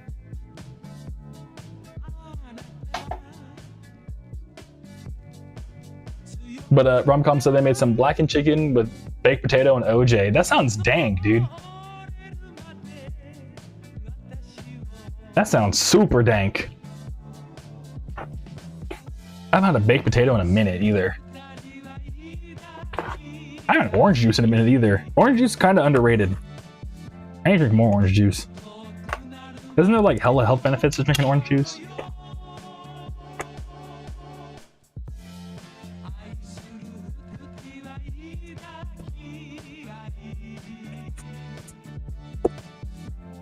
Says orange juice is my favorite. Yeah, same. Yeah, I think orange juice is my #1, but I ever had like Pog, like passion fruit orange guava juice. That shit is ridiculously dank. And Rose used to drink orange juice a lot and still do occasionally. Yeah. How do y'all feel about pulp? Do you like pulp in your orange juice, Roses? I like pulp. I like to chew my orange juice. I'm like, hell yeah, dude. That's an amazing combo. Yeah, the Pog, dude. They had it at my college. We used to always be like, yo, they got the Pog, bro. Me and my buddy Trevor, we used to always be like, oh shit, they got Pog, bro, let's go.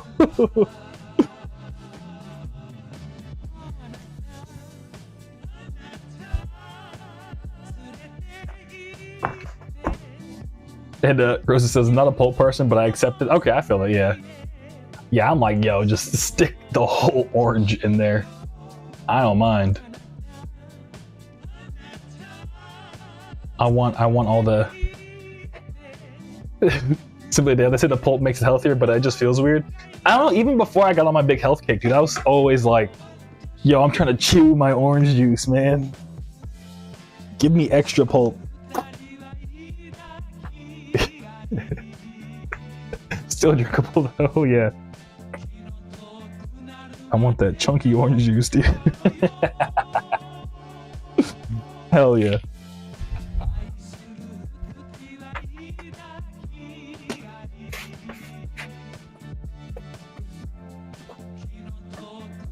Rosa says, since we ended up with very sour oranges as a gift, my mom made juice recently with the sugar and it was nice having it fresh. Oh yeah, I bet that was dang.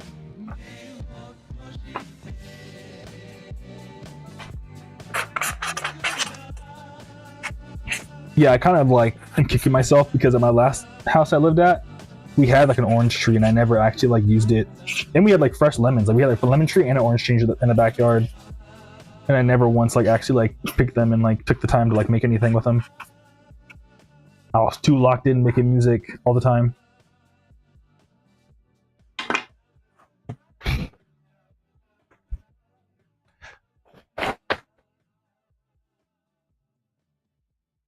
Oh yeah.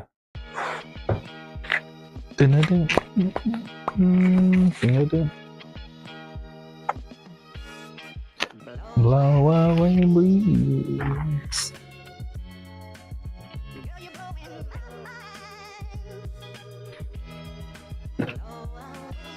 All right.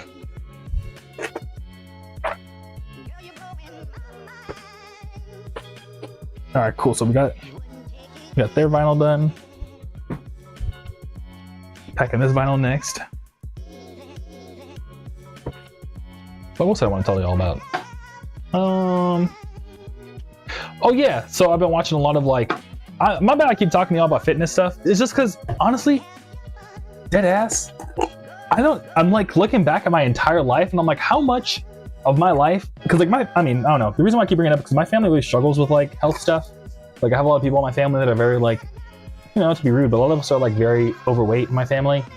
And I'm like the only one that kind of, well actually my little brother got like ripped for a second. He was jacked for a second. But then he had health stuff happen, so he couldn't like maintain it because he had to like do specific things. But pretty much in my whole family, I'm the only person that like actually like got fit, you know what I mean? Other than my brother got fit too. Anyways, but I'm like curious of like how much of it, a lot of it just because I never knew. Like no one, I don't think my mom knows because you know, I mean, we'd eat like a lot of like healthier foods, but like I don't think my mom knows like protein versus carb intake and stuff like that.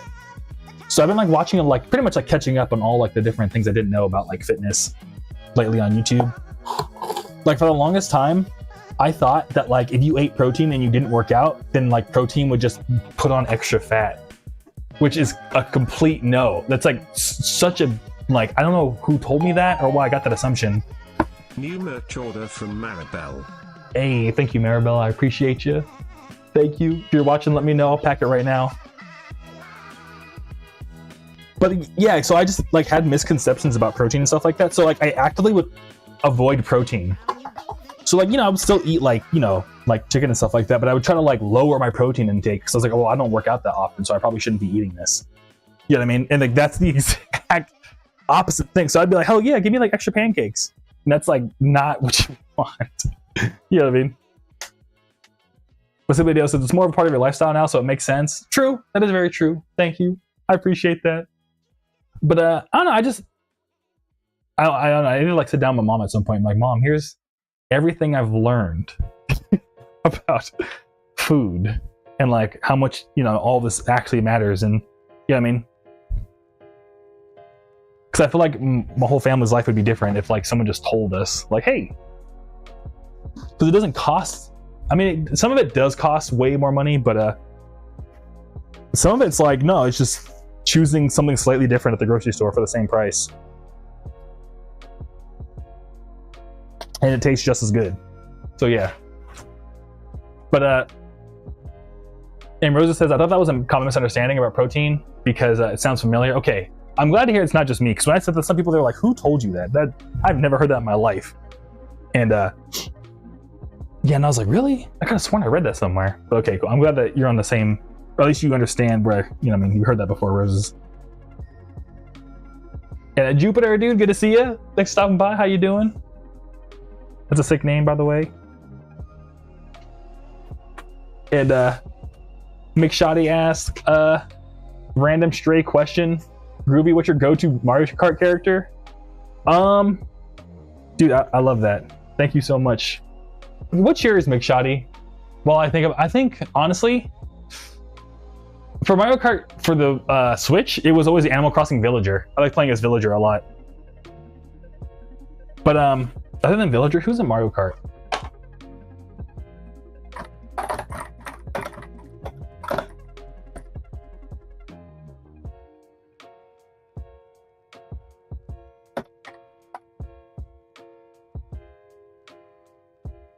Oh my god. Google was like, do you want to use AI to answer this? I'm like, no, dude. No.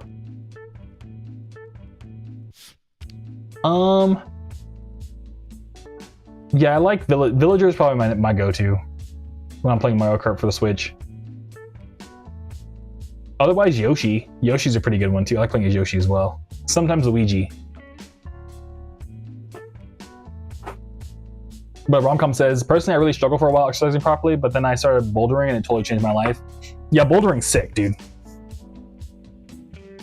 Bouldering's also kind of underrated. But that's like you're a boulderer, Romcoms.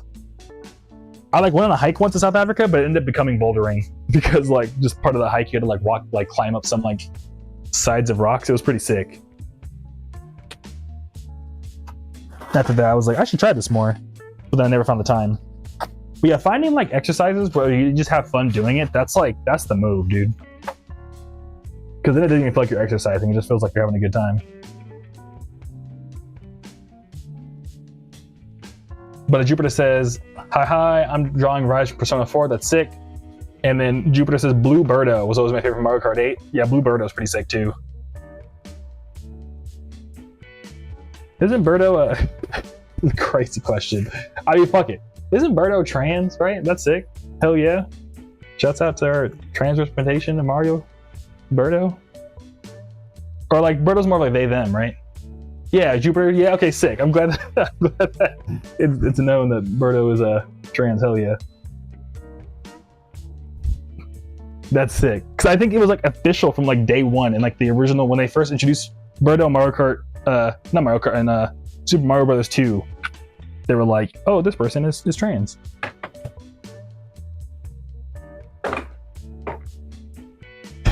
You know what I mean?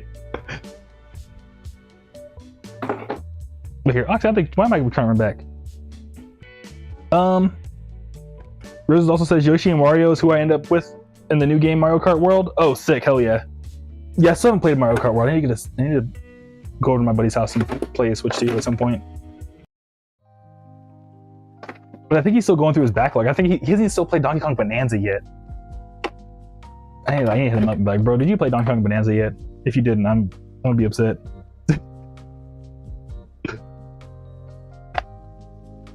But McShoddy says my go-tos are usually Donkey Kong, Shy Guy, or Yoshi. Donkey Kong's also pretty cool too.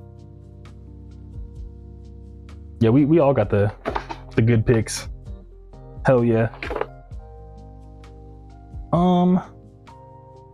Oh, that's what I was trying to do. Duh. I forgot I had these like pre-built packs. And then Subidale says Luigi since the DS. Hell yeah, dude. Hell yeah. Oh. I can say this on stream. Actually, let me get through this first. I have a funny joke to say. Don't let me forget. Remind me of NetNavi and MOK Day. It's probably bad to say, but Rosa says specifically Pirate Wario since the new game has costumes. Oh, Pirate Wario is pretty sick. Hell yeah! I didn't know they had costumes in Mario Kart World. And we all agree on Birdo's they themness on trans mask. Jupiter, I use Birdo because they're trans man. She gets me, hell yeah. Also, blue's my favorite color, so it's my default color for her, hell yeah. Hell yeah. That's sick, Jupiter, I'm glad to hear. Yeah, I like it when they add representation in video games. Like, to me, it was like, honestly, the biggest thing for me was like when they made it so you could be like other skin tones in Animal Crossing, that was like a big thing. Because I remember purposely getting the beach level in Animal Crossing and like leaving my DS on just so my Animal Crossing character could look like closer to me. Because you would get like a suntan. And it's like, Jesus Christ, it's crazy. I have to go through all these extra hoops just to get some representation, man. Like, what the heck? So yeah. But rom-coms, I just want Rainbow Road and DK Mountain back. Is that too much to ask for? OG. But yeah, DK Mountain was sick with the giant like the barrel thing. I love that.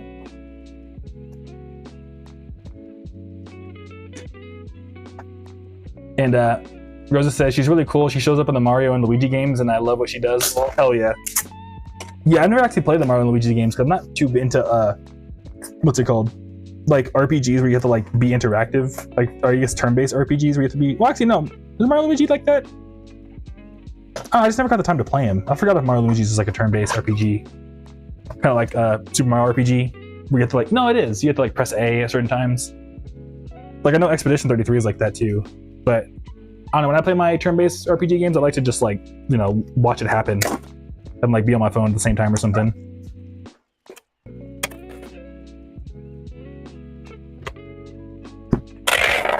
And Rose says, yeah, you gotta time stuff, but it's not that bad. Okay, so I don't know, I'll give it a second try.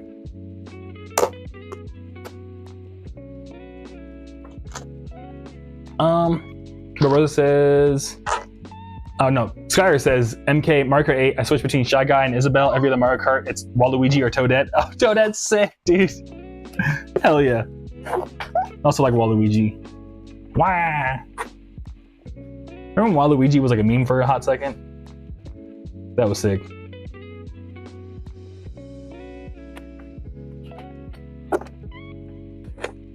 But McShoddy, Toad was one of my favorite Mario Kart characters as a kid. Yeah, Toad just kind of like legendary, dude. Shouts out to Toad, dude. Oh.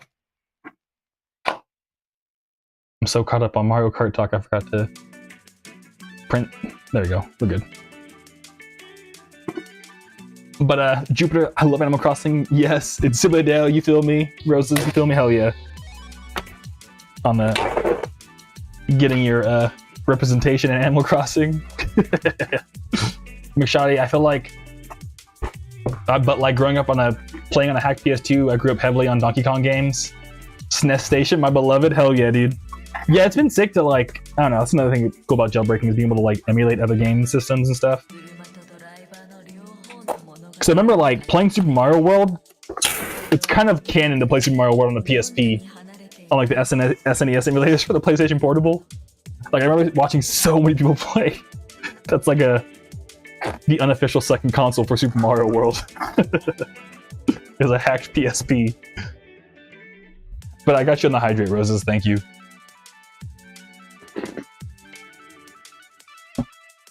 Romcom says, I want CE Expedition 33 so bad. Binge Dispatch over the weekend. Oh, hell yeah, dude.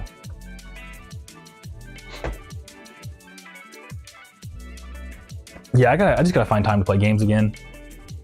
I've been too busy going to the gym, doing all this music stuff. But maybe soon, I don't know, maybe after I move. Romcoms, did you check out that Ren and Seri Commander Magic the Gathering card? I haven't checked out the card yet, because I remember you said it was like a token-based commander deck, right? Where you like make infinite +1/+1 tokens or something? Let me look at what it even looks like real quick. Remember we talked about it.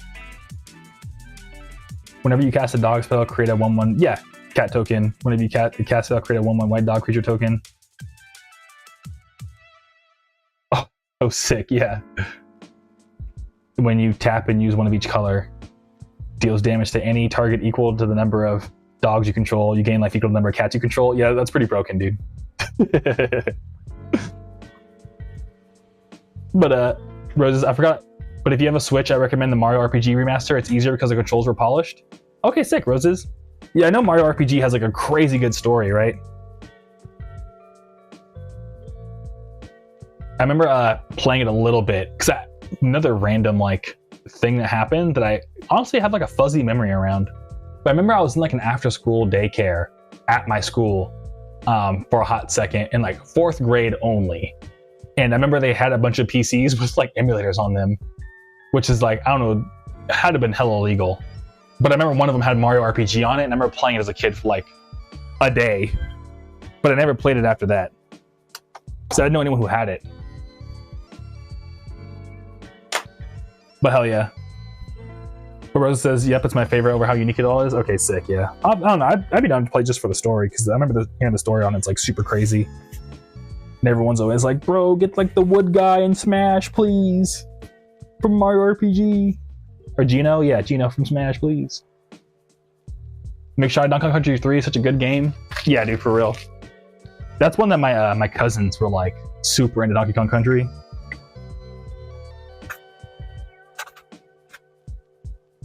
Okay, how do I spell this? Yeah.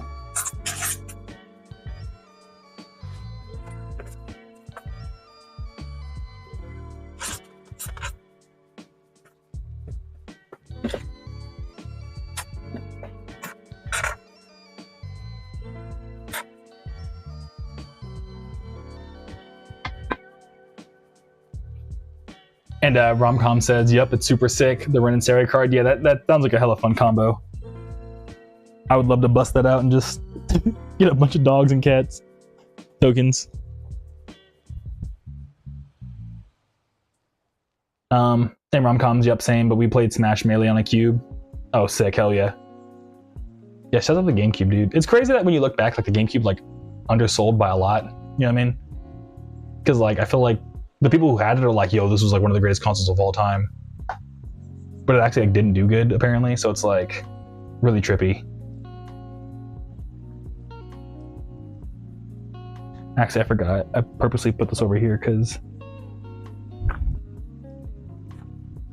I gotta print out the thing for it.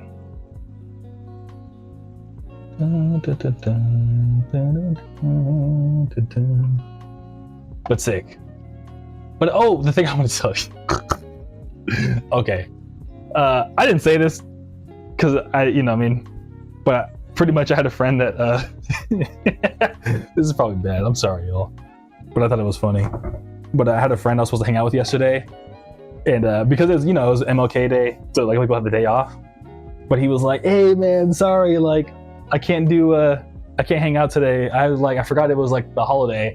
So I'm gonna go play Dungeons and Dragons with some other friends. And it took every part of my body, all of my power to not say, damn, dude, that's crazy. You can hang out with your black friend on MLK Day? That's crazy. You're bailing on your black friend on MLK Day, dude? That's crazy. So yeah, I don't know. I thought me and my girlfriend were dying when I said that. But Jupiter says how I feel about the Wii U, like the GameCube, where it like super undersold. But it's like low-key your favorite thing growing up. Exactly, yeah.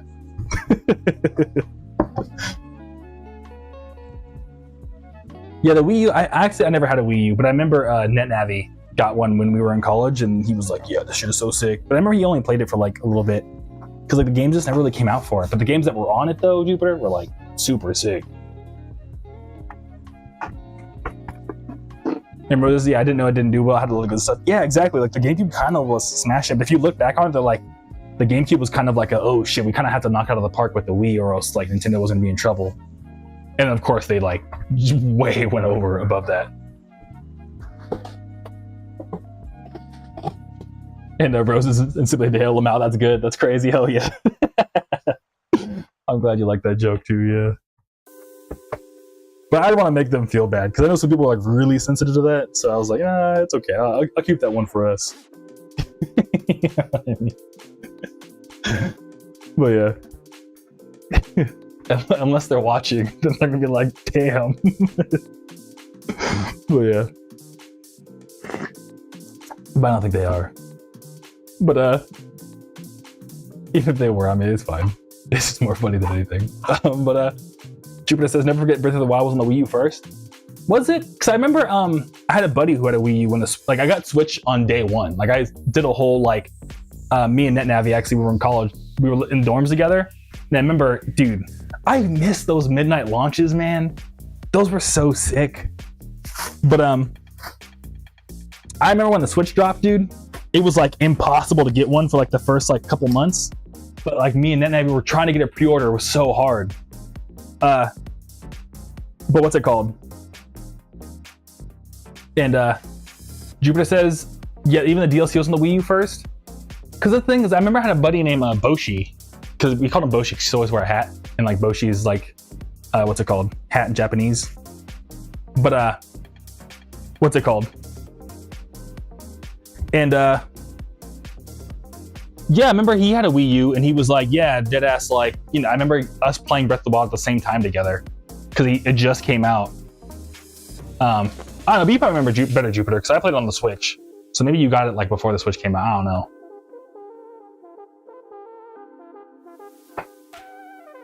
And Mick Shoddy says, do you have a Groovy Kaiju Discord by any chance? I do not, Mick Shoddy. Thank you for asking though.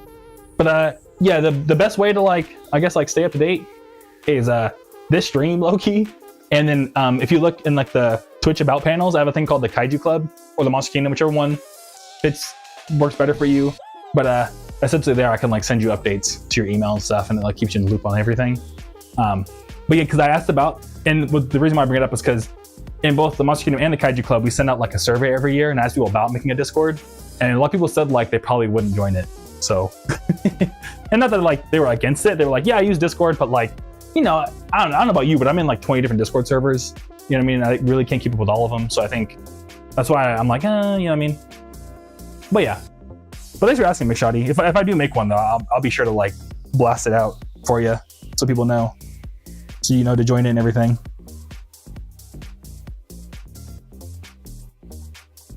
But yeah, that's why I bring up the Kaiju Club, because that's probably the best way to stay up to date. But then also, like, I asked the Kaiju Club, like, yo, you want to do a Discord? And a lot of them were like, yeah, no, actually, we're kind of cool with this. And I was like, okay, cool, sick.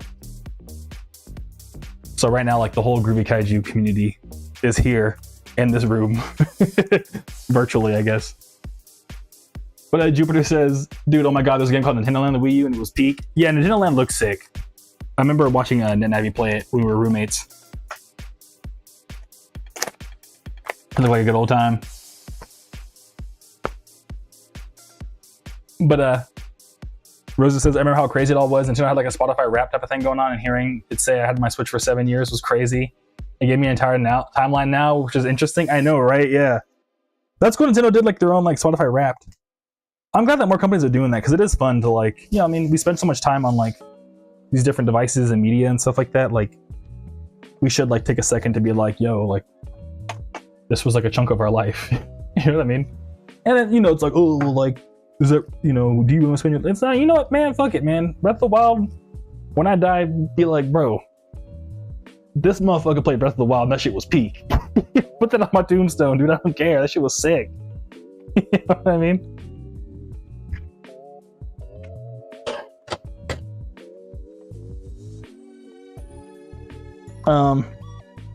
That's cool. I'll give you a timeline too, Roses. And somebody else represent. Lol. Yeah, exactly. Hell yeah. Yeah, we're all here right now chilling.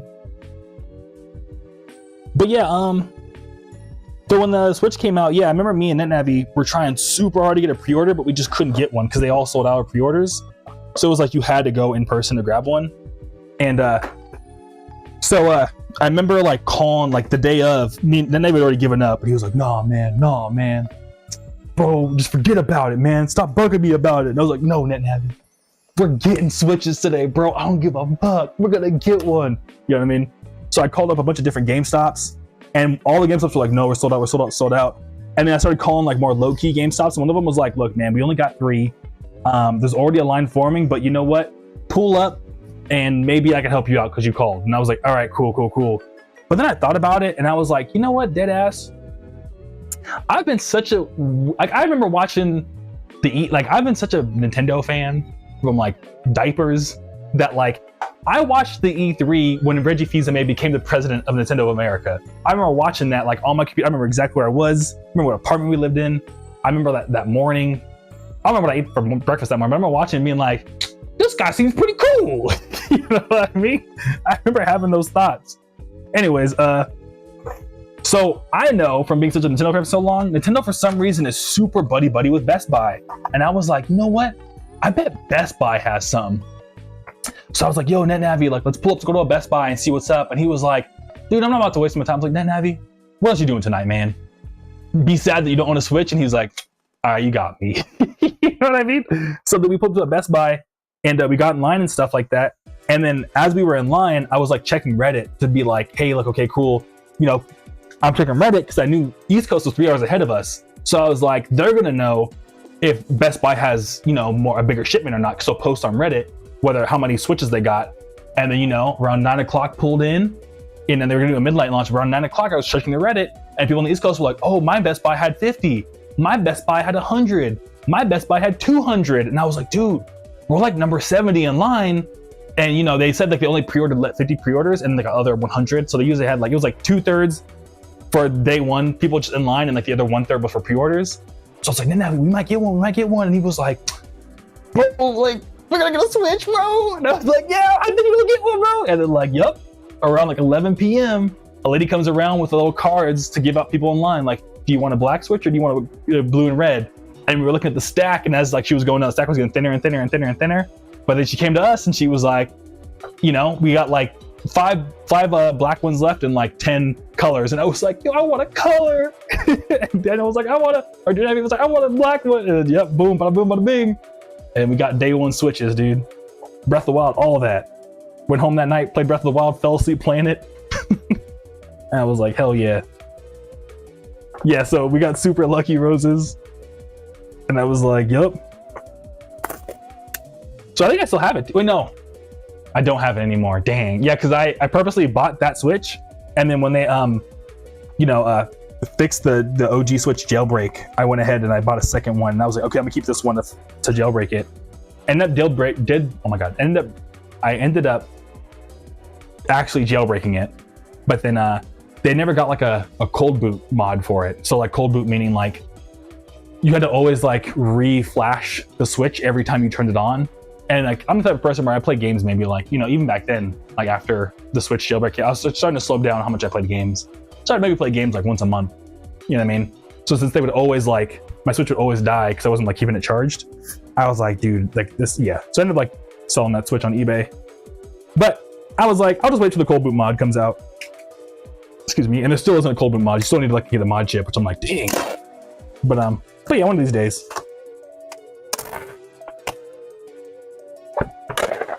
But yeah, I got to play Breath of the Wild day one on a day one Switch because I convinced NetNavi to go with me to Best Buy.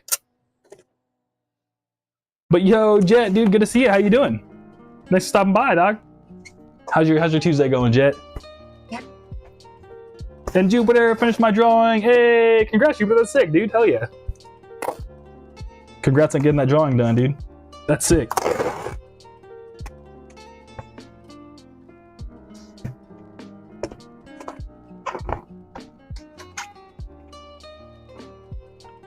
And Jupiter, I gotta switch day one because of my dad. Hell yeah, dude. Shouts out all the good dads out there. Getting day one Switches, that's sick. And Rosa says, my dad won a Switch since we already had one, we sold it, and I saved that money for the Switch too. Even put $50 in there. Hey, that's what's up, hell yeah. That's cool your dad won a Switch. That's hella clutch. That's cool that it like ended up going towards your Switch too. Hell yeah. And Jet says, I've been good, just got home from the job. I feel it, dude. Feel you on getting home from a job, that's for sure. And Rosa says that her dad's job, or their job, oh my god. My brain is melting. Their dad's job raffles stuff out during the holidays, so it was unexpected since it's rare also. How about 1 pound, 7 ounces? That's cool. That's cool that they have like holiday raffles. Y'all, if you see the Instagram reel, wait, no, I forgot how it goes. But pretty much like someone was at a job raffle and like the CEO who bought the PS5 for the raffle was like, low key, I bought that for my son. Can I have it back? And they're like, no, I want it. And they got to keep the PS5, but then they got like slowly like pressured to quit because the boss was so mad that she won the raffle. And it's like, bro, why did you put it in the raffle then? Well, yeah. But it's cool that your dad's worked those raffles and they won. Yeah, I'd have been hyped. But Jupiter says, I'm about to keep drawing. I've been on the grind lately. Hell yeah. I've drawn more in January than my entire life. Hell yeah, Jupiter. I'm glad to hear. That's sick. I love art. I love making art. That's so sick, dude. Hell yeah.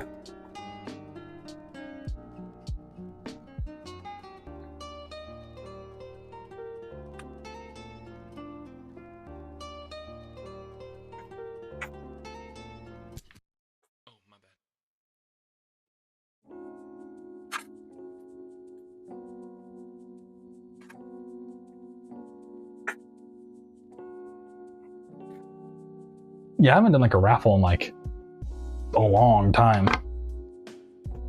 Last thing I think I raffled, what was the last thing I think I raffled? I don't know.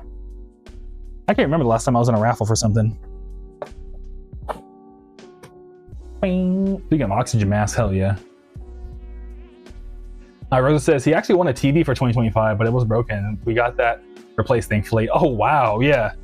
Winning the TV is pretty sick. Yo, your dad has crazy luck. That's super sick. Roses, that's awesome. I want to win a TV.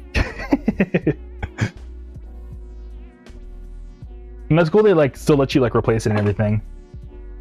Because I would have been like bummed. Because you know, they probably just like from the raffle process, they probably like had to like move it a bunch and stuff like that. Yeah, you gotta have your dad play the lotto, Roses. They probably win. We gotta start playing the lottery. But yeah, Jupiter, bro, I did that look so bad. Exactly. Jupiter, I love entering raffles, but I have awful luck. Yeah, thankfully, I feel you on that. Thankfully, I've kind of leaned on the more like positive. Like I haven't won a lot of raffles, but I've won enough to be like, okay, I think I'm kind of lucky. Because it's not like I enter when I always win, but like, you know, there's been times where I was like, dang, like, I'm surprised I won.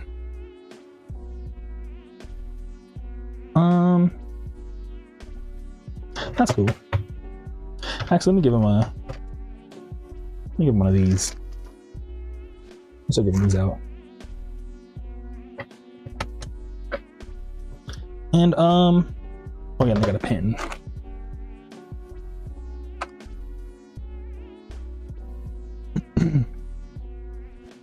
But Rosa says, I need that luck too. I rarely win myself.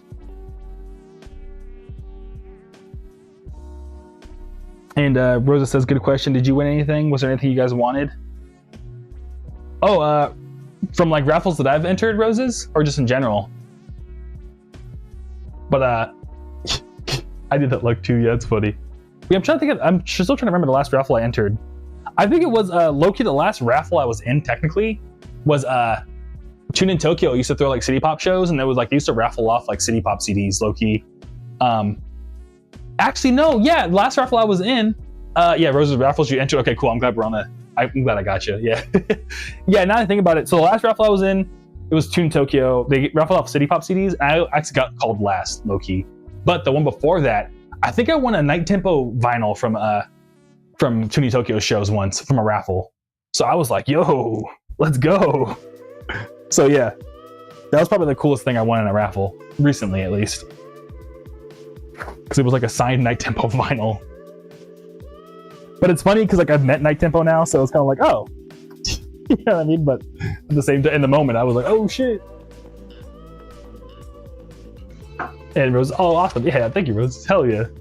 But Jet says, damn, I just checked my artist stats and I hit 40 streams. Hey, dude, hell yeah, that's sick, dude.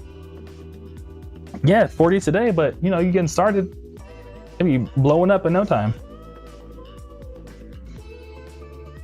But Jupiter says, the only luck I have is for gacha games. Hey, that's some people, to some people, that's amazing. Some people would love to have some gacha game luck, let me tell you.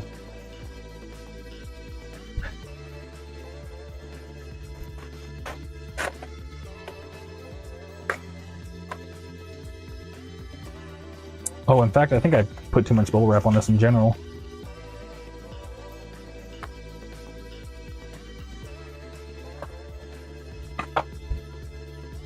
Save this over here.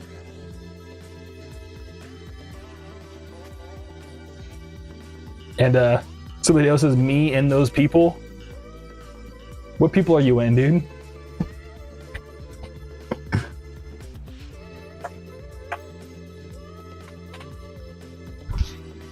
What people are you in Simply Hideo? What does that mean?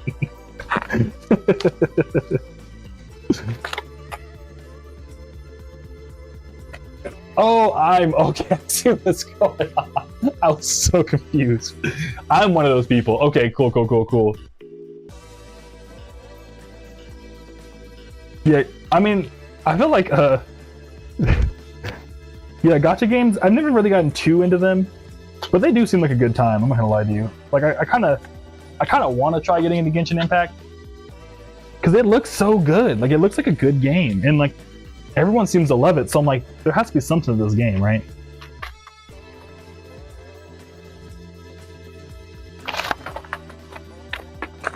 But then everyone's like, no, don't do it. Don't fall for the trap.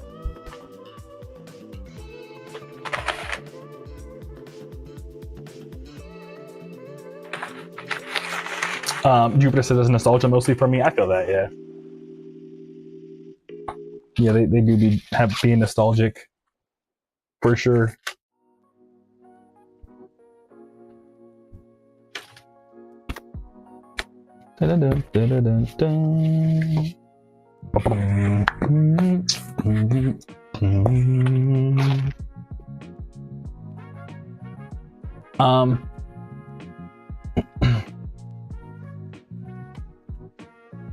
And Rosa says it's not my cup of tea. Gacha games, yeah. I've actually like never sat down and tried to get into like one of them.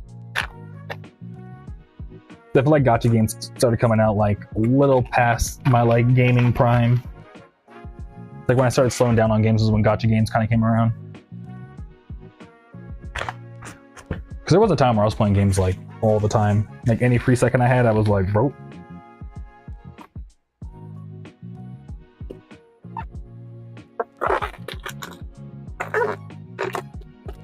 Like I think the last single player game I really sat down to like take the time to play was like Ni no Kuni. Ni no Kuni was a vibe. But Jupiter says, I love Genshin, but if you didn't play it during the pandemic and played recently, you'd probably hate it because of how much there is to do now. Oh, okay, yeah. Yes, I might have missed the train on it. Damn. Somebody, I don't know how it wants to correct I'm. Doesn't make any sense. Yeah, I don't know. Yeah, dude, computers are weird. Yeah, that was an unfortunate autocorrect for sure. I was so confused. But Jupiter says it's just overwhelming. Unfortunately, the same with other game Honkai Star Rail. Yeah, exactly.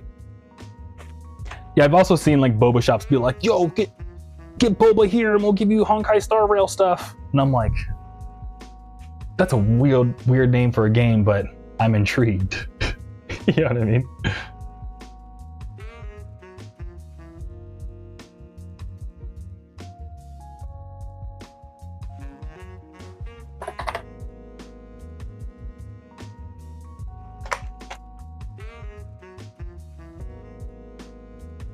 Skyr says it's probably for the best. They're literally a money sink. Yeah, that's what I heard about them. Is like the second you get into them, it's like you just start spending like all your money on them.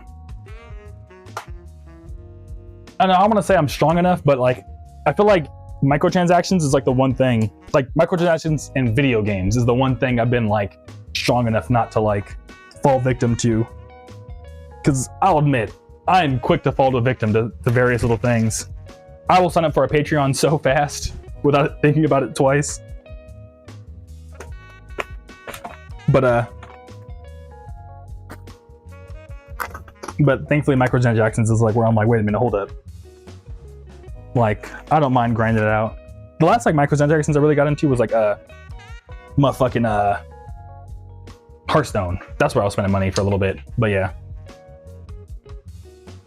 Basilios says Genshin is one of those games where you realize you can't really progress with other characters and weapons needed for most of the meta stuff, and then you gotta try and wait for the summons to come around. It seems like once a year. Oh dang, okay. So they do stuff just to purposely keep you playing longer, it sounds like.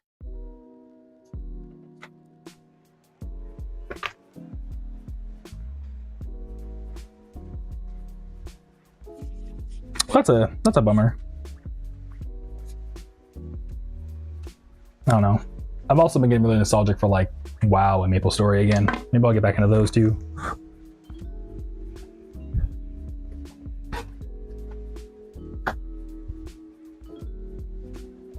But Rosa says, I expect a game like Genshin to break off into a sequel so it wouldn't overwhelm people like that. Yeah, exactly.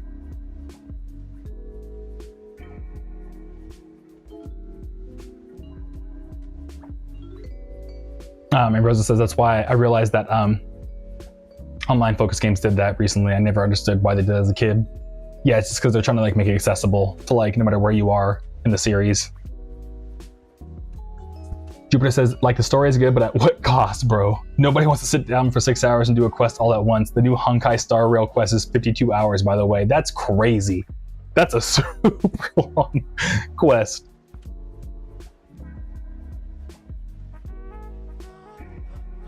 And Mr. Mello, what up, dude? Good to see you. How you doing? It's been a minute. How you been, dog? Hope you're doing good. Thanks for stopping by, dude. You still going to Disneyland? How's all the Disney adventures going, dude? But Jupiter says it's the entire planet story for sure, but that much, I know that is a long time. Mr. Mello, doing all right? How about you? Dude, thanks for asking, man. It's good to see you. I haven't seen you. Last time I saw you was the wedding, right? But yeah. No, I'm a Knott's dude. Now I heard Knott's is kind of, you know, there's one of my buddies, Corey, keeps pulling up and is like, bro, you gotta go to Knott's. Yeah, Knott's is the new move, dude. But I'm doing all right. Just, you know, another Tuesday, packing orders. But Rosa says, oh, that's what puts me off of playing a game. Yeah, just having to commit so much time to it, Roses. Yeah, at this point, I'm like also kind of like cognizant of like, okay, if I start playing this game, how much time do I seriously need to dedicate to this one thing? All right, Owen and Maribel. And Skyr says, gacha games literally prey on whales that are willing to drop potentially thousands of dollars. Yeah, exactly, Skyr. It's crazy that's like their whole business model is that they really like design the game to like get enough free players to like tell their friends in hopes that one of their friends is a whale that'll just end up spending a bunch of money. And I heard the reason, like, you know those like really bad mobile game ads? Like the ones that are like, you know, people like farting and like it's like, organize the tiles. They purposely make the ads look that bad because they're looking for people that are like, you know, like, I guess a lot of whales will click on those ads because they like have found out that like they purposely make the ad bad. It'll deter most people who won't spend money, but it'll bring people in who are willing to spend money on it. You know what I mean? It's kind of like reverse marketing. It's crazy.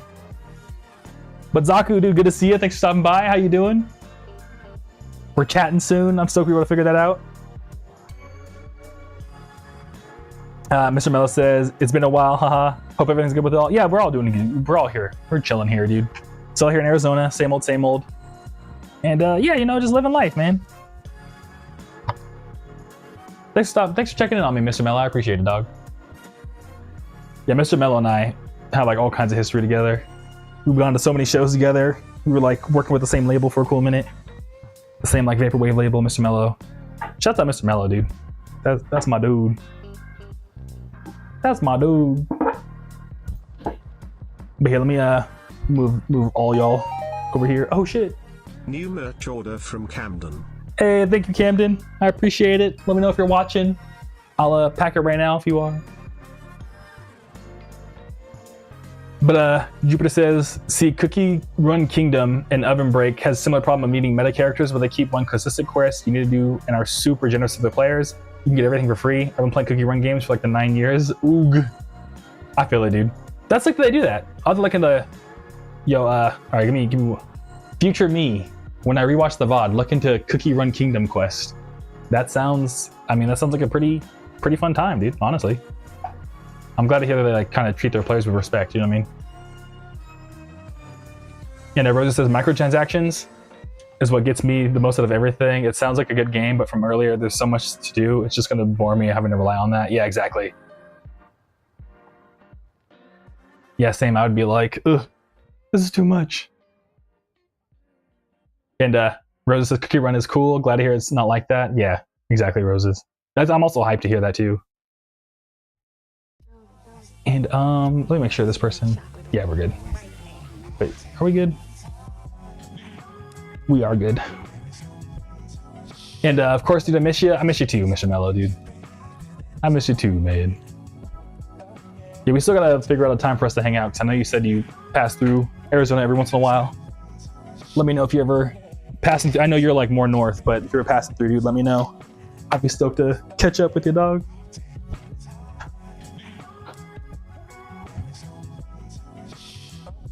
But Jupiter says, oh, and the devs are super anti-AI and their promotional videos.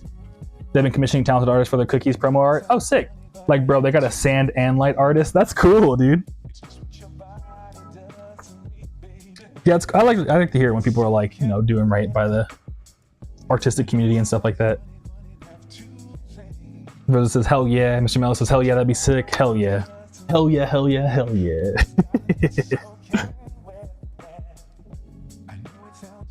And JG says, man, I just got your Radical Reptar CD. Thanks for the messages and stickers. Amazing album. Hey, dude, thank you so much. Yeah, dude, of course. Thank you for grabbing the album, and I'm glad to hear you like the stickers. I'm glad the album's amazing. It makes a lot that you let me know, and yeah, dude, thank you. Let me grab my tea and my water.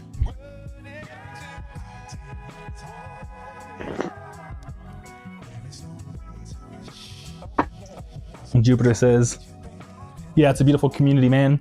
Some of the most generous art pieces are made and the character is just a cookie. Hell. Yeah, that's cool. That's a random. The character is just a cookie. That is super adorable, though.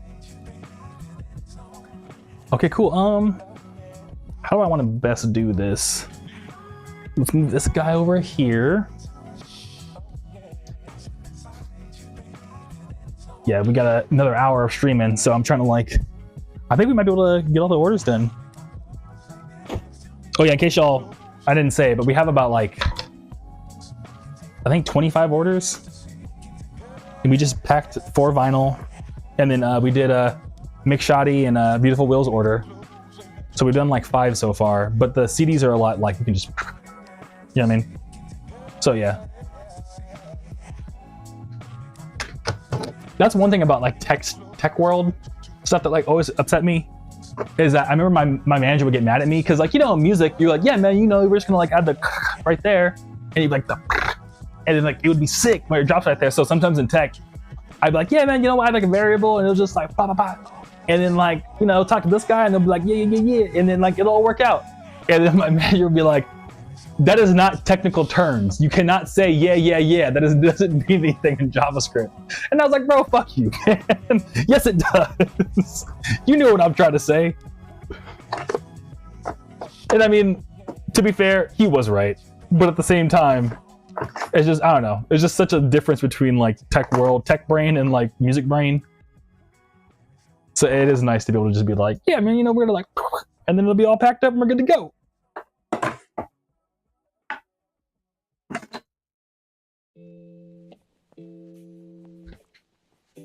But Jupiter says it's beautiful. Yeah, cookie help. Jupiter says, do you get overwhelmed by how much you have to pack? And then Jupiter says, I have a lot of comms and I really appreciate it, but I also had to close them right now because of how much there is to do. Oh, commissions. Okay. Yeah, I feel that. I mean, honestly, dude, yeah, I do get overwhelmed. Like, that's actually one thing I've been like working on a lot. Is like, because I don't know. The thing is, I didn't never recognize that like that was like a problem I had, was overwhelmed, until recently. Because I've been like doing a lot of like soul searching in the desert, pretty much. And that's one thing I've kind of had to come to terms with, is like, that's my character flaws. I get overwhelmed. And sometimes I'll like do decisions, or like when I get overwhelmed, sometimes I'll just say yes to like get stuff off my plate without fully thinking through if I can follow through on it, which then just makes the overwhelm worse, because then I said yes to a bunch of things that I can't actually do, but I was just trying to like save myself from them. Does that make sense? You know what I mean? Because if I just say yes, then it's like, okay, then they'll like leave me alone so I can focus on the thing I'm doing.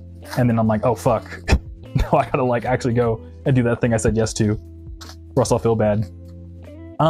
So yeah, so the orders I definitely get overwhelmed. Thankfully, my girlfriend's been helping me with that a lot, so that's been really sick. But I think kind of what I've been thinking too is I think in the future I might have to hire somebody to help with this. But at the same time, I don't know. I kind of am at a weird point where I can kind of control how often I get orders. It's just right now, keeping it real, is my busy season. Like every year since I started doing the whole like pay your own price CD thing, or just pay the shipping CD thing. January, February, and then tax time has always been crazy because people like, you know, I assume from Christmas people have like, you know, their parents' money or their grandma's money from Christmas, so they're like, yeah, fuck, I'll buy a CD. You know what I mean?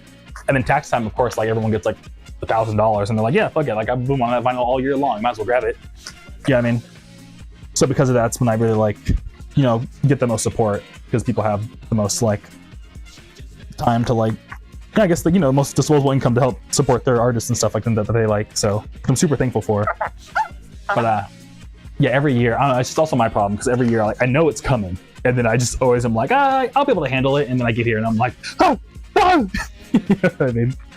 So yeah, but I've been like every year I slowly get better at you know, doing things. Like I think next year I'm not gonna do I'm probably gonna do the fan club survey during the summer this year because that's when things slow down, rather than doing it at the end of the year. Because then I'm like trying to like do all the survey stuff, plus do this, plus do that, and yeah, I don't know. I'm rambling. And then Jupiter says, dude, yeah, like I'm so excited to say yes to everything until I realize I got like 8 things to draw. Exactly, yeah. I have that same problem as I get so excited on, because like I genuinely want to do it. It's just like, you know, I've been having a really, what's it called? Okay, Jupiter says it's interesting to hear. Okay, cool. I'll dive into it a little bit more. But yeah, on that same note, I've been really having to like teach myself and like integrate this phrase into myself, is that every time you say yes to something, you're saying no to something else, if you think about it. So I've been trying to really, before I say yes to anything, ask myself, what am I going to say no to because I'm saying this yes? You know what I mean? But even then, I still get caught up in the moment sometimes that I say yes anyways. Or if I like get too overwhelmed, I'm just like, you know what I mean? I like flashbang and I start running on autopilot. But I don't know, I try to wake up every day and go, when I say yes to something, you're saying no to something else. So yeah.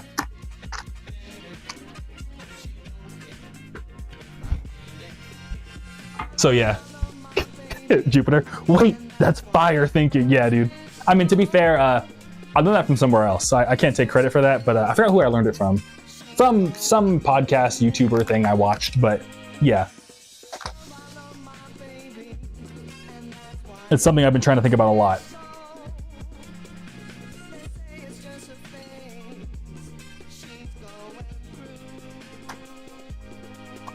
Jupiter writing that down, fire. Simply do, real roses, wow. Hell yeah. Thank you, I appreciate it.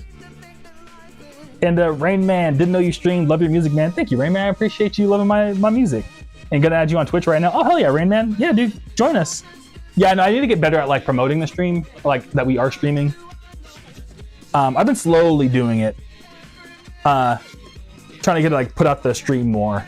I'm trying to find more ways to talk about it, and it's kind of on me too. I haven't like, I started the stream as like an experiment, and I haven't like yet done all the steps to like really follow through on the whole thing. So at some point, I'm gonna make it like more and more like known. Like start like maybe like run little like reminder posts, get clips taken out and stuff, start posting those more often and stuff. So yeah, that's the plan. But Maxwell Watchdogs, yo dude, I'm gonna be honest, your music is sexy hella dopeness. Thank you, Max. I appreciate it, dude. I'm glad to hear my music is sexy hella dopeness, dude. That's what I'm trying to do with it. Thank you, dog. I appreciate it. But yeah, overwhelm. So I've been trying to like get better at that recently. I've been trying to like just recognize. What I've noticed is that like just even like saying out loud like I'm overwhelmed right now has been helping a lot. Because I used to just like get overwhelmed and just like and then like, but when I say, hey, I'm overwhelmed right now, like even just recognizing it helps me like take a step back and go like, okay, everything I'm doing right now isn't good. Like, I know my decision-making ability has been hampered because I'm overwhelmed right now. So even like when a friend or something is like, hey, can you also do this for me? If I'm just like, hey man, I'm overwhelmed right now, they tend to, you know, hopefully they'll show the empathy to be like, oh man, I understand. Like, well, you know, don't worry about it. We can come back to it. And it's like, okay, cool, sick. So that way they feel less bad. They just know like, oh, he's just overwhelmed. Yeah, I mean. Look at Skyer. So if I ask you, do you like pancakes and you say yes, does that mean you're saying no to waffles? I mean, it could, right? It totally could. Because if you think about it this way, Skyer, I mean, you said if you like pancakes, but if someone were to offer you like, hey, do you want to eat pancakes right now? And you eat the pancakes, you said yes to them, you might be full. You might be too full for the waffles. You know what I mean? So it could apply. Put a Gunjin, are you Rain Man? But I assume so, because Rain Man said he was popping over.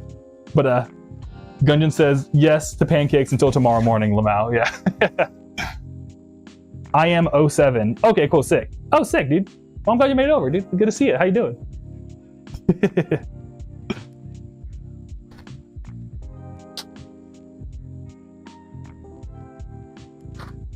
But yeah, just I've been trying to like learn how to handle the overwhelm and stuff like that, and work through that. It's been really nice.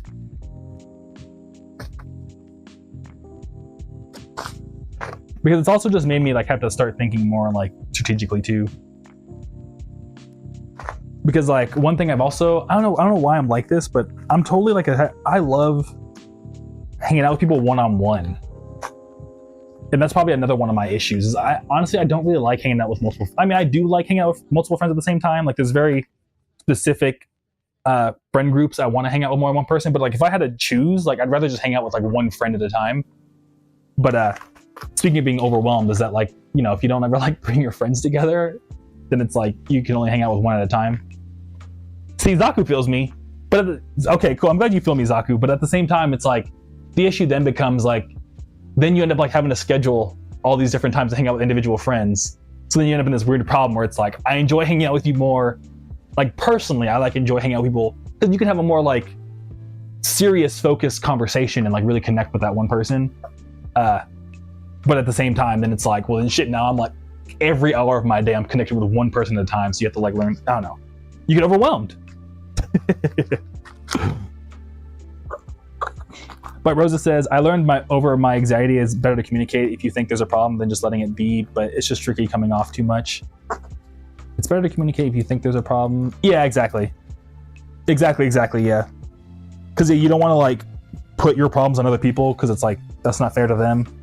But at the same time, yeah, as long as you communicate, people can work with you, you know what I mean? As long as you're not like, I'm depressed, solve my depression. Like people are like, okay, let me just ramble to you about my depression for like 3 hours.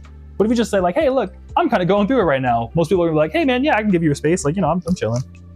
Some people unfortunately won't give you your space. They'll be like, well, that sucks for you. Anyways, but you know what I mean? But for the most part, I think to your point, Rosa's vocalizing it is better than not. But Jupiter says, got a bounce for today. I had fun today. See you in the chat. See you, Kaiji. Catch you around, Jupiter. Thanks for stopping by, dude. It's super good to chat with you, and I'm glad to hear we got to talk about art and stuff like that. Doing commissions. That's sick. But yeah, take it easy, Jupiter. Horoscope, by the way, good to see you. Thanks for stopping by. How you doing? WT, how you doing, dog? How's your Tuesday? Gunjin says, same bro, not a huge group guy either. 1 to 3 is a sweet spot. Yeah, same, dude. Yeah, it's funny because I was actually talking to another friend group because I have 2 buddies here in Arizona, and they were like, why do you hide us from your other friends? I was like, what do you mean? And he's like, because I'll see you hang out with other people, where's the invite? And I'm like, I mean, it's not that I'm hiding you, it's just like, I don't know, we talk about these things, you know what I mean? So I don't know.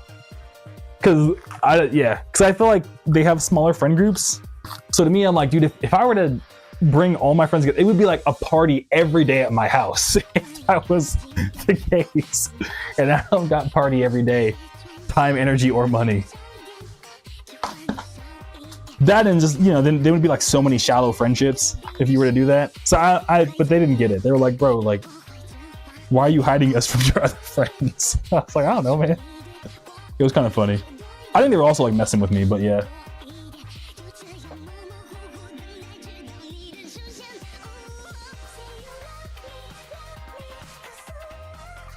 It's just funny though, because to them, they don't, you know, I mean, some people don't mind, like, yeah, man, we'll just hang out with 10 of us at the same time. I'm like, huh?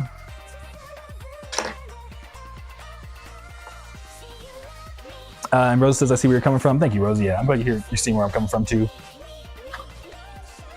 But yeah, but that's pretty much all my overwhelmed stuff lately, is just trying to figure it all out. But I think we're doing okay. Again, I know I mentioned it like every stream, but I think after I move, in shit, like 2 weeks now, pretty much we're doing Destroy Monsters next week, then there's a week to ship all the orders, and then I should be moved after that. So about 3 weeks. Then I'll probably like start the hunt for like finding a for real assistant or something. And then maybe that'll help a lot. So yeah. Love me, Sakuya.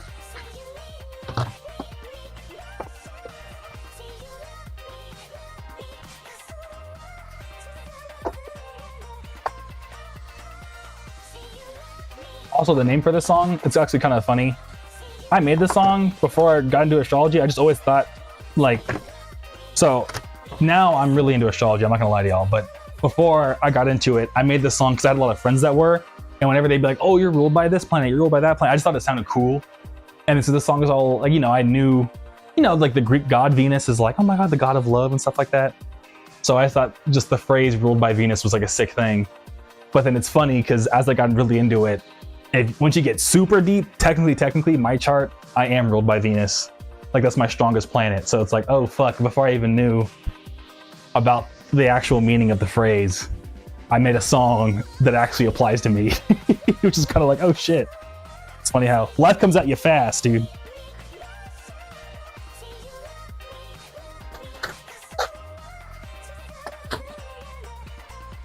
Like, I was saying it one stream, but I was talking to another buddy. It's funny because I don't know if y'all ever do this, but if you look at some of your favorite artists, a lot of their top songs will tend to have similar themes. Which is kind of like, I know that sounds like kind of crazy, but like all my top songs are about like cars and like neighborhoods, which is funny. And I don't know, let's just look up like Kendrick Lamar. What are his top songs about?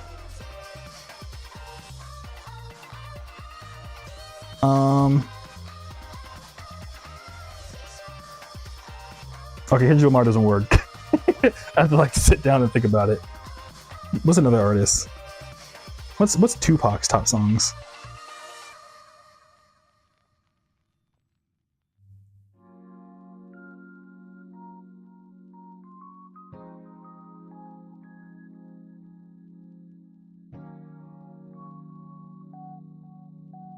I feel like, I don't know, give me, next time we stream, I'll try to sit down and think about an artist that's a perfect example of this. But there's like a handful of artists that I've looked at and I'm like, huh, it's kind of funny that all their songs are about the same thing, low-key. What's another artist? Oh, Lady Gaga. What are Lady Gaga's top songs?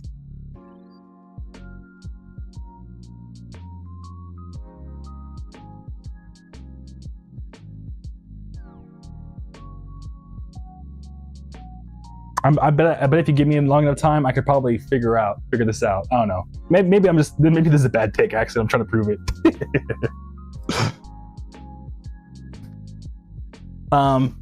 K2, big fan of Groovy Kaiju. Keep up the good work. Thanks for stopping by, K2, and thanks for the kind words, dog. I'm glad to hear you like my music, and I'll definitely keep up the good work, dude. As long as you keep listening. I appreciate it, dog. But Rosa says, it randomly made me think of Sailor Moon. Not a deep connection is because they're all themed after planets themselves. Funnily enough, Roses, Sailor Moon actually is based on Japanese astrology. Like, each character is like based on Japanese astrology of like the Japanese astrological moon is like what Sailor Moon is. So that's why she's super like eats a lot of food. She's super sleepy because those are all significations of like the moon in Japanese astrology. So like actually Sailor Moon is astrology. There's a whole video I watched about it by this guy named Christopher Renstrom that like breaks down all the astrological references in Sailor Moon. It's kind of crazy.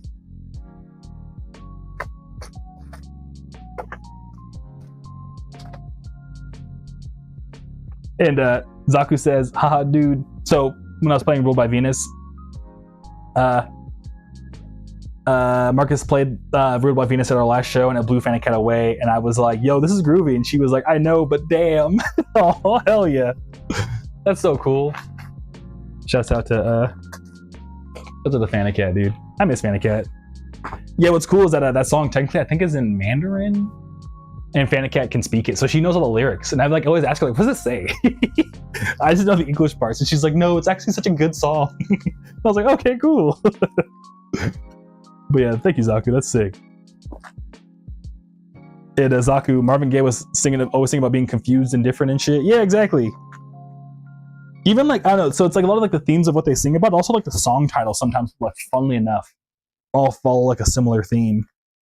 Like if you really think about it, it's like, oh wow, these all kind of are about blank.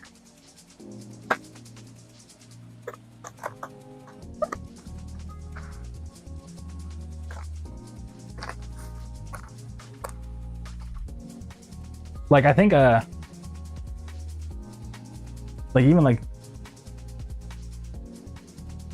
I mean, Lady Gaga, maybe a little, maybe what's it called?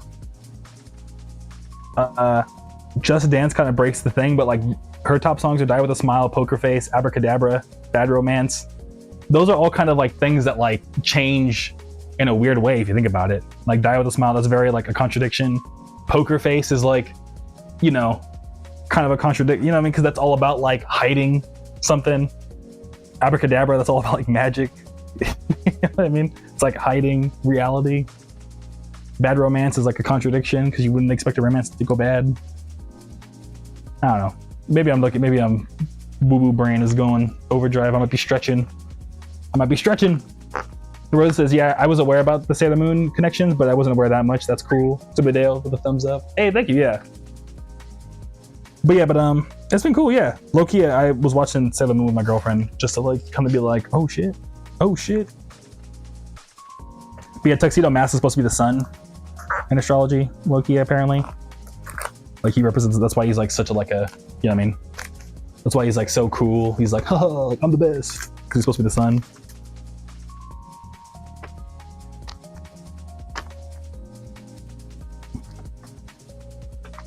So yeah.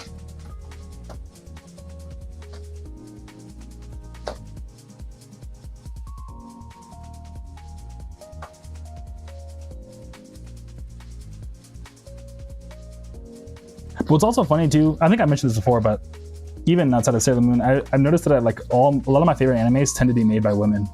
Like Demon Slayer is made by a woman. And I'm like, yo, what?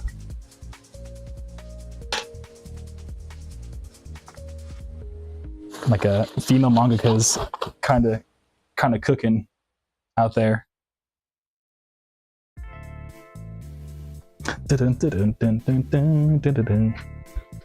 Also, do you have any, what are y'all's favorite, like, female artists? Do y'all have any favorite, like, just throwing that out there randomly?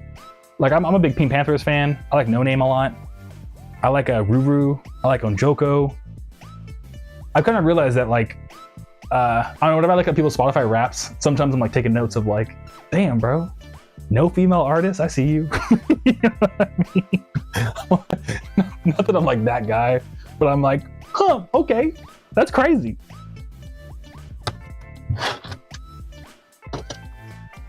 But I'm not secretly judging people, but I kind of am low-key. But no, I'm not gonna be like, oh, bro, that's crazy. I'm not gonna DM anyone and be like, damn, that's crazy, bro. But you know, I'm taking notes. I'm a marketer. I'm taking notes.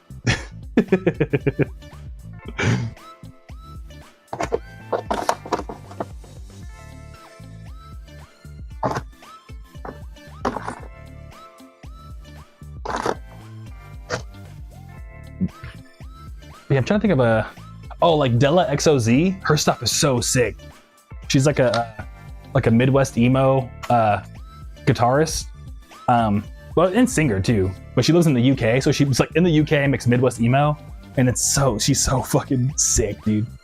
Every song she's dropped is so good. But yeah, I think it's Della XOZ. Let me check. How do I check?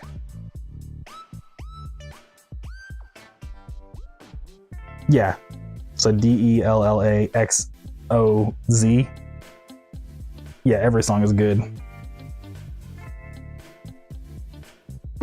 But Silvio says, that's a good question. And Rosa says, can't give an answer because I just listen to anyone through playlists. I feel that, yeah.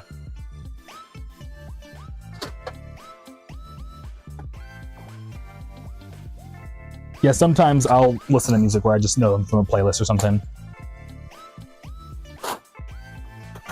Yeah, I'm kind of a little goofy in that, like, I make all my own playlists.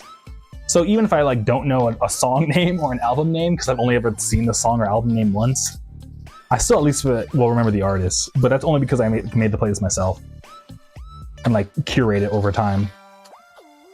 So I specifically have to be like, oh yeah.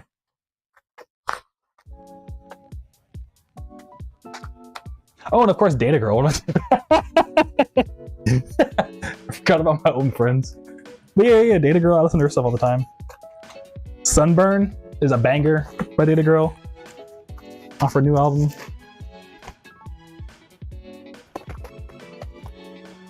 And Destination Spa. I know, I mean, we had Data Girl on that one time, but yeah, I'm telling you, she's like low-key kind of a goated hip-hop producer. And she's like, yeah, you know, and I'm like, no, I don't think you understand. You're actually a goated hip-hop producer. Like, beat maker. As someone who's listened to a lot of beat makers make beats, you're kind of goated.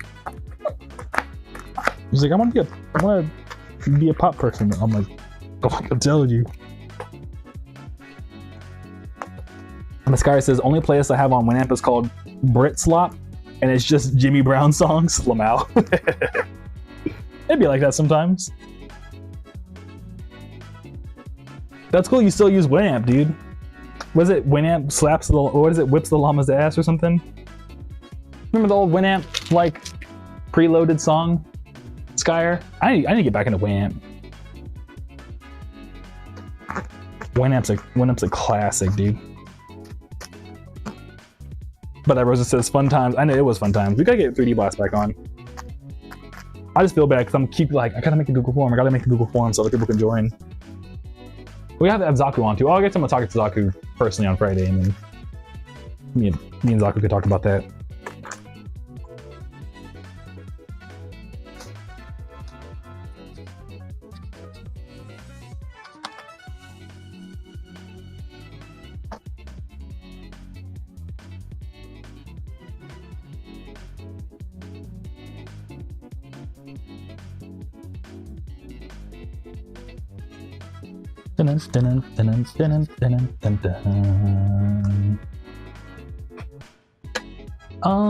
Okay, cool. We got like another 25 minutes to stream and stuff. But what else did I want to talk to y'all about?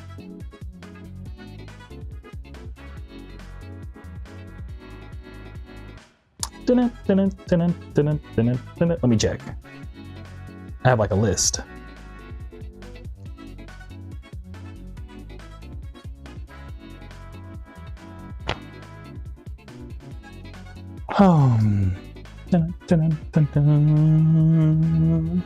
Also, I really like Covet too.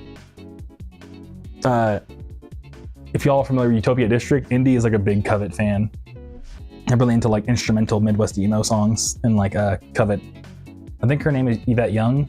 She's like the main lead guitar person, and her stuff's super sick.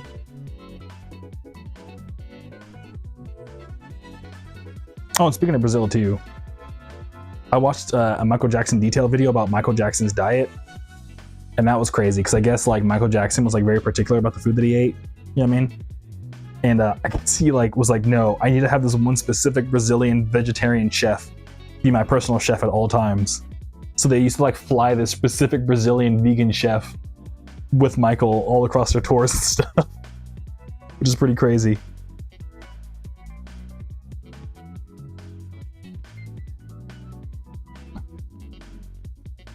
Speaking of Brazilian food.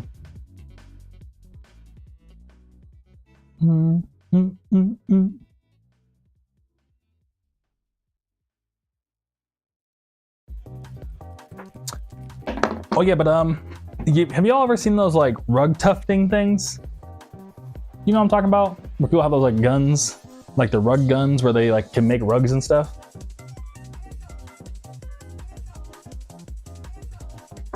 And I guess real quick, Skyr says, actually speaking of Winamp, I should check something. Oh, check something, Skyr. I'd be stoked to hear. And Rosa says, I question how good the food is if they had to fly someone all the way to them. Lol, I know, yeah. Well, I think they like pretty much just like got local ingredients, but just the way they cooked the food was like, Michael was like, oh yeah, like this is perfect. I can't do a Michael Jackson voice. But yeah. Dun, dun, dun, dun, dun, dun, dun, dun.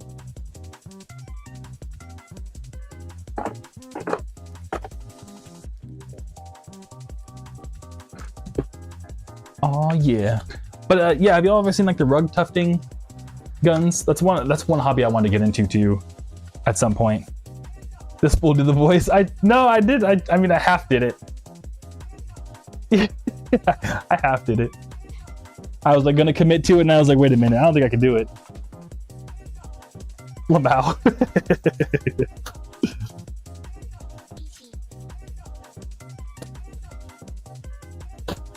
But yeah, I really want to get into rug tufting one of these days. Cause I don't know, rugs are pretty cool, dude. Cause my new apartment, like I already have the keys for it technically.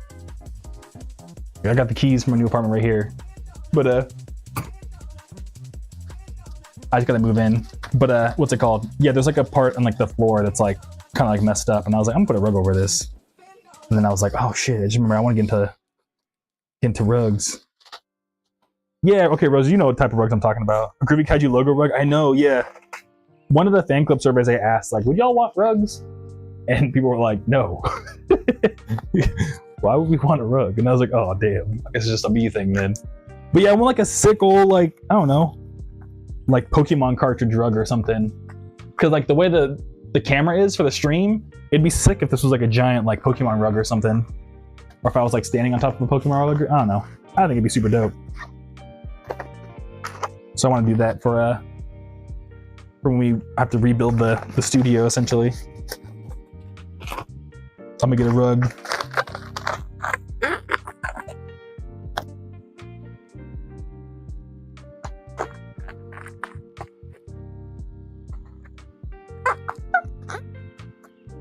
Ding, ding, ding, ding, ding, ding, ding.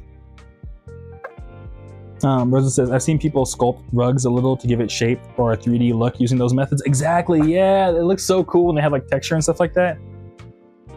But yeah, they are like hella expensive to buy though. Like to get them on Etsy, they're like for a big rug, it's like $400. It's like, damn. But I might try to get one. I might try to get like at least like a cheaper one. Cause they also have like ones that are like just the design, but it's not like as cool, like what Roses is saying. But what's cool though is actually they have like little like places where you can go and like essentially like you pay like I think $100 for like a 2-hour class on how to make your own rugs. And I really want to do that because that just seems like it would be so much fun. Like that's like the arts and crafts I want to get into, low key.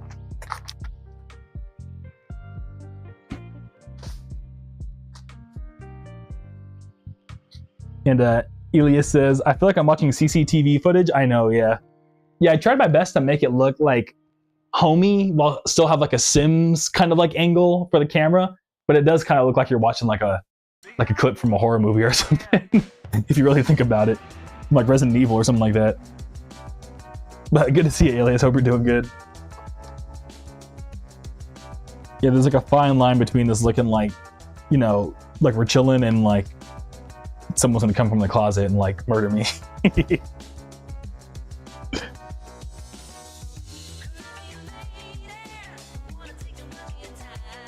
And Rosa says, I want to try all sorts of arts and crafts, the rug making included. I've heard that class too. Heard of that class too? Yeah. Yeah, the one, so back when I was in LA, the classes were like really expensive. They had a cheaper one in Irvine, but now I'm out here in Phoenix. I guess there's another one out here that's actually like really affordable that I was like, dang, maybe for my birthday or something. That's another thing on my list of like things to buy when I have money again. Is to do one of those classes. Your loving, the warmth of the wind.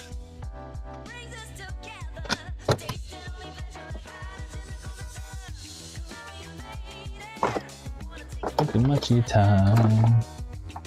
Driving me crazy. Oh shit, oh shit, oh shit.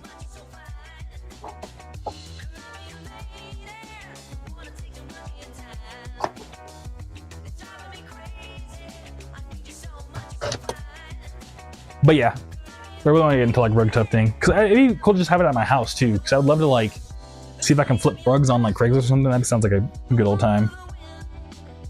Post them on Facebook Marketplace. Yo, anybody want a rug? I made it myself. And Rosa says, something I'd like to try out is ceramics and sculptures. Yeah, ceramics is pretty fun too. I was thinking about getting a ceramics class for a little bit, so that'd be kind of fun to like, you know, make little ceramics here and there. So I was thinking like, if anything, I can get like a membership to one of those like play studios and make like little Groovy Kaiju figurines and then sell like one of one little like Groovy Kaiju like figures or something that are like handmade just as like a fun, you know what I mean?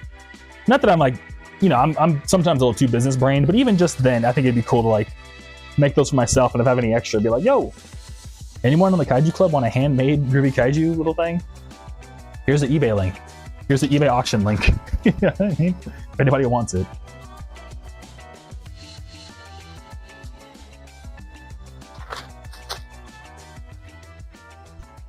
But random question, what does your normal day look like? When I see your ads on Instagram when you're skating and making music with the CRT monitors and the retro gaming graphics, man, it takes me way back. Dude, well, first, I'm glad to hear that you're like enjoying all the different like videos I'm posting, or like, you know, putting out there to get my music out there.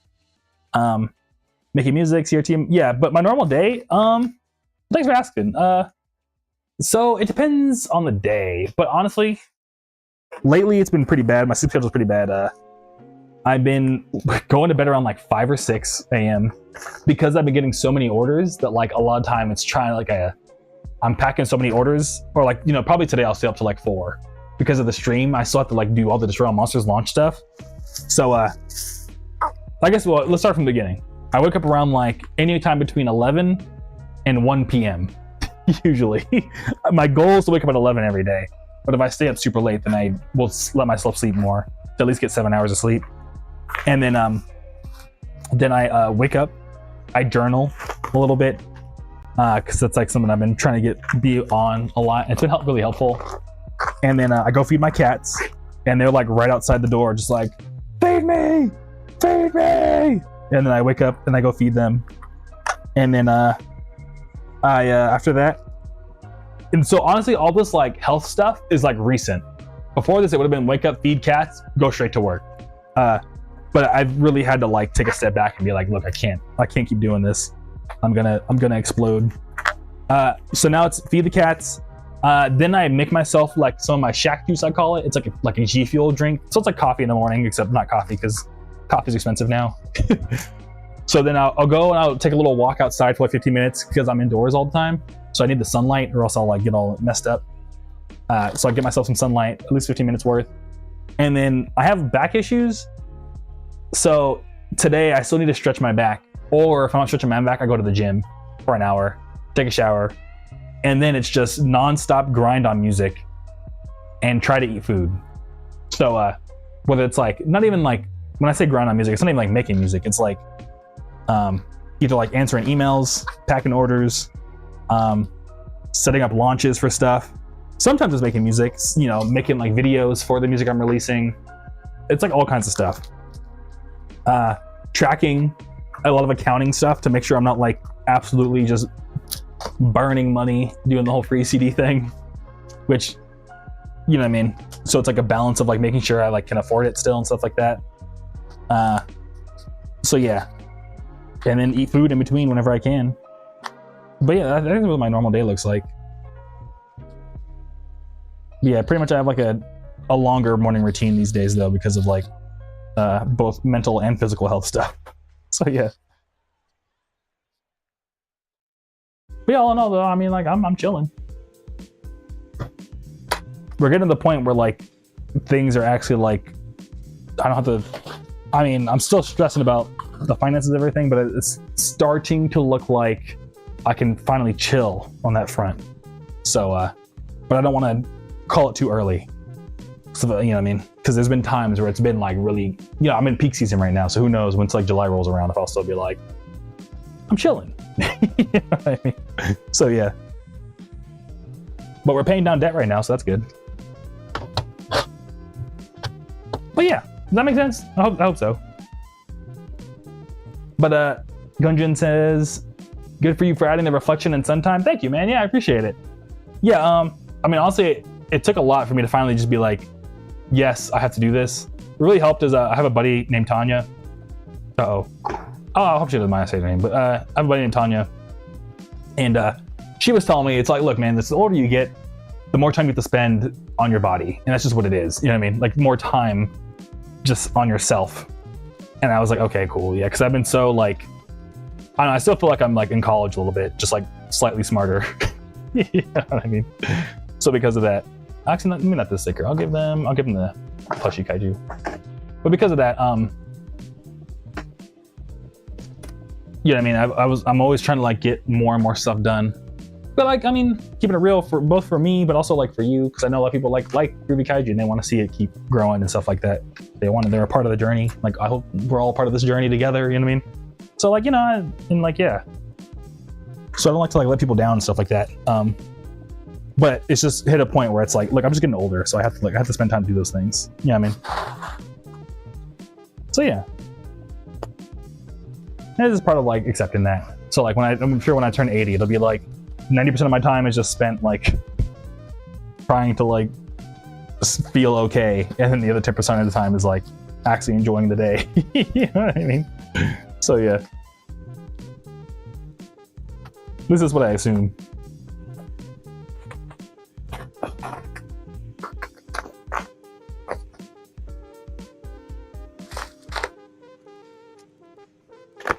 But yeah. But Rosa says, good question, and Gunja says, lol, yeah. Yeah, thank y'all, yeah. Yeah, but before I was doing music full time, it was like dead ass, wake up, feed the cats, go to work 8 hours. And then depending on where I worked in LA, I mean, if I was working from home, then it would just immediately switch over to like from what they call bad screen, so like work screen, to like music screen, and then just work another 8 hours after that on music stuff. But when I was living in, when I was working in like closer to like downtown LA or past downtown LA, that was rough because it would be like traffic would be so bad I would skate after work for like an hour, wait for traffic to die down, come home, and then work on music till like 3 a.m, and then wake up at like 10, and then do it again all over again. You know what I mean? So yeah.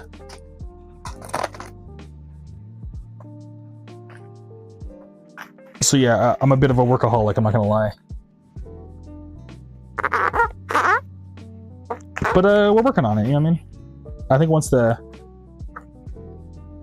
like, you know, kind of a better like, when I feel more in a more comfortable spot, then I think it'll kind of calm down. And it's already, honestly, now that I'm starting to feel comfortable, I could already feel it starting to calm down a little bit. I'm not like, oh my God, like even like, I don't know. The journaling's been really nice because even with the Destroy All Monsters thing, I'm like, I gotta work on this, but then like it stops, the journaling makes me stop and go, okay, what is actually, you know what I mean? Like, am I actually gonna run out of time? Like, let's keep it real.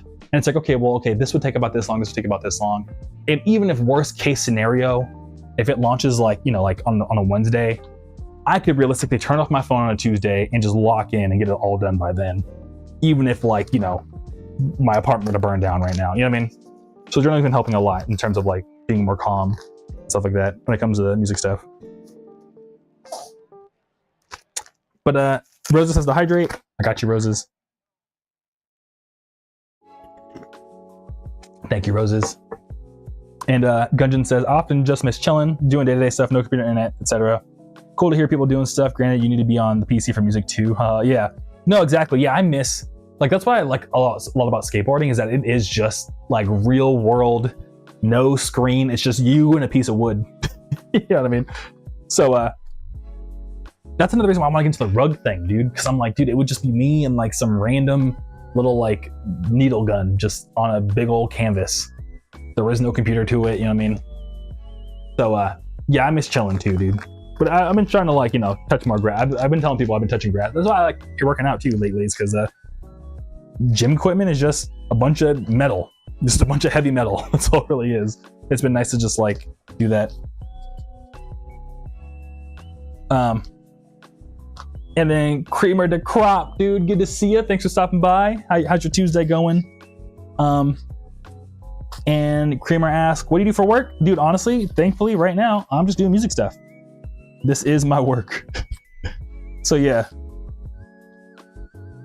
Yeah, thankfully, through all the, the mix of like Spotify, plus Monster Kingdom, plus not the free, I lose money on the free CD thing, but when people don't buy the free, so like the vinyls and stuff like that, it all adds up where I'm like able to just by the skin of my teeth, Creeper to Crop, pay the bills. Skin of my teeth, dude. The very microscopic skin of my teeth pay the bills. So yeah. And sometimes we don't make it, but and that's why we got some credit cards. But we're paying them down, so like things are looking up. But yeah, this is currently, as of right now, is my job, which I'm super thankful for. So yeah. But it's been quite the journey to get here, let me tell you. But Zorescence, that's a sick name, dude. Thanks for stopping by. Good to see you. What made you want to work on music? What's it called? Oh yeah, what made me want to work on music? Honestly, what made me get into making music, period, was because I used to I've always loved music. It was like low-key Serbo Guitar Hero, which keep it, Guitar Hero, like really got me to take music seriously. And then my buddy's parents, Kevin, actually have a song called Ken's Song that like very much was because Ken is like Kevin's dad. They were big System of a Down fans, and they would take me to concerts and stuff. And it was through them that I really got into music culture and stuff. So then when I was skating a bunch, I had friends that would rap, and they were like, man, we need someone to make beats. And I was like, I'm good at a computer. I can make beats. You know what I mean? So I just learned how to make beats. And then like, here we are like so many years later. So yeah. But that's what made me want to like make music, and then when we want to take it seriously as a job was because I was working in tech, and there was, I have like a whole big old article about this on my Monster Kingdom thing. Not trying to upsell you on it or like tell you to, check it out if you want, but it's like an old article. But pretty much I put like a end of the year recap where pretty much I was working in tech, but then like I had a really bad experience in that, and it like kind of like affected my family in a weird way. And even though I had like the dream tech job, I was like, this isn't helping me with my goals of like supporting my family. In a weird way. So because of that, I was like, you know what? Oh shit. New merch order from Roger. Hey, thank you, Roger. I appreciate it, dude. And that was a big order. Thank you. If you're watching, Roger, let me know.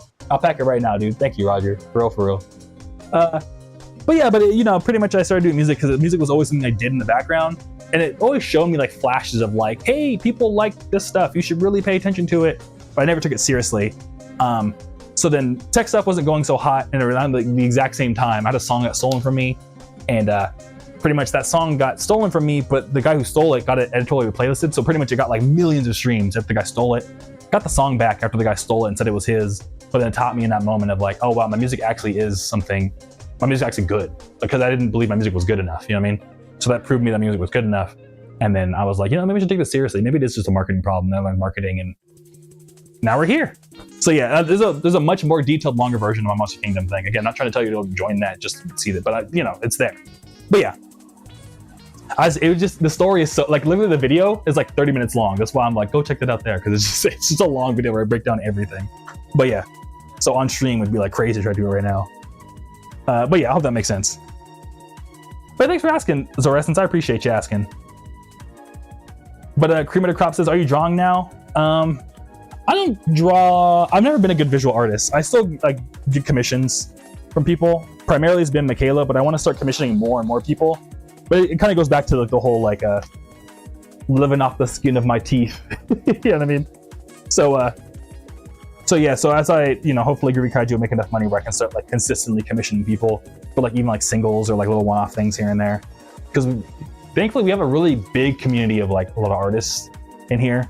Both in like the Kaiju Club, my fan club, Monster Kingdom, and like the stream. A lot of people here draw. So like at some point I want to start, starting the like a little economy between all of us, if that makes sense. So yeah. And Cream of the Crop says, I bought the Kaiju and the Godzilla album. Haha, dole. Hey, thank you, man. I appreciate you grabbing it. I really, really appreciate it, dude. Thank you. And I hope you're still liking it and you're feeling it and everything. Then Zorescence says, Guitar Hero is such a banger game. I used to play it on the DS. Yo, what's crazy is the guy, I'm wearing a shirt by a guy named Basic Printer. They're also an artist who does like the pay, free CD, pay the shipping thing. They actually they're the one who taught me this.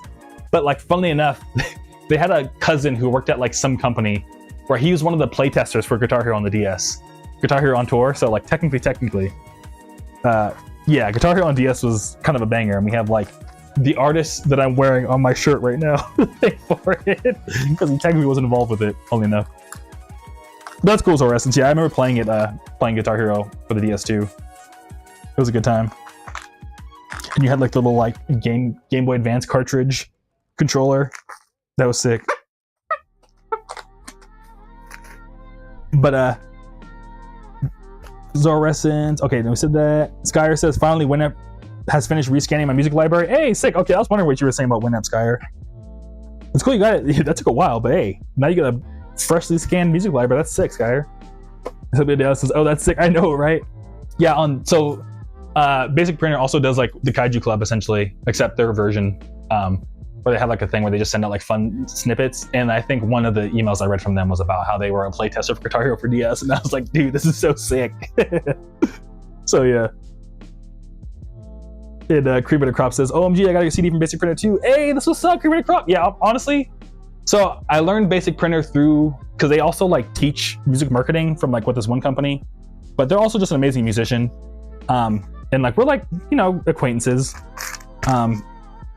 From like we started off as like teacher student kind of relationship, but now over time we've like grown into like a somewhat we were like acquaintances. Like now I can email them like, yo man, like what do you think of this? You know what I mean? Not about music marketing stuff, but just in general. Anyways, you know what I'm trying to say. But yeah, I got like 3 different Basic Printer CDs.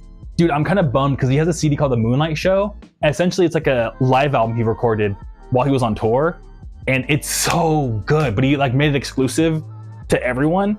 And I'm like, I really want to email him like, dude, is there any way I kind of how people feel about Monsters Inc. Zero?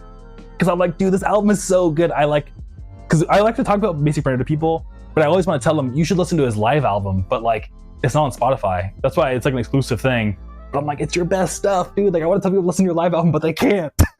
You know what I mean? Because like, and the thing is, at least with Monsters Inc. Zero, I can tell them, hey, like, it's just get the CD, man. It's not that big. Or like, there's even like a code to scan it and download it. But his was like, I only made 100 copies and there's no other way to get it. So I'm like, dude, at least a download, bro. Like at least let me tell people to download it, man. But yeah, I love Basic Printer. I have like 4 of his CDs. I have like a shirt. I have his plushie. I'm a big Basic Printer fan. Not just because he taught me marketing stuff, but like genuinely, like I love his stuff. Tetris is a banger. Good Weird is a banger. What else is a banger? I like I'm bad at remembering names. What's that one song? It's like James Mickey Mouse or something. It's on the Moonlight CD. Yeah, I don't know. I could list off a bunch of Basic Printer songs. I love Basic Printer. I'm like genuinely a fan. It's also weird talking to him now because I'm like, I'm actually a fan, dude. Oh, I always knew that you needed me. I always knew that you needed me. I always knew that I needed you. I fucking love that song. Anyways, Skyer says, apparently I have 666 days, 6 hours, 22 minutes, and 11 seconds of audio on my music hard drive. That's sick, dude. That's a ton of music. I need to get like a music hard drive. Keeping it real. Oh shit, it's been 3 hours. But anyways, okay, we'll pack one more order and then I think we'll call it, y'all. What do I have left? 1, 2, 3, 4, 5, 6, 7, 8, 9. Yeah, we'll do one more and we'll call it. But I need to get a music hard drive. I have like all my music like on my own, like I think I mentioned my own like cloud server thing. But I have like a hard drive in my dungeon with all my music like hard saved to it. But I don't keep it updated. I need to like, I don't know. I need to get like a NAS or something at some point. I'm not gonna lie. Skyer. Because I'd love like a local copy of all my music. But NASs are so expensive, dude, for no reason.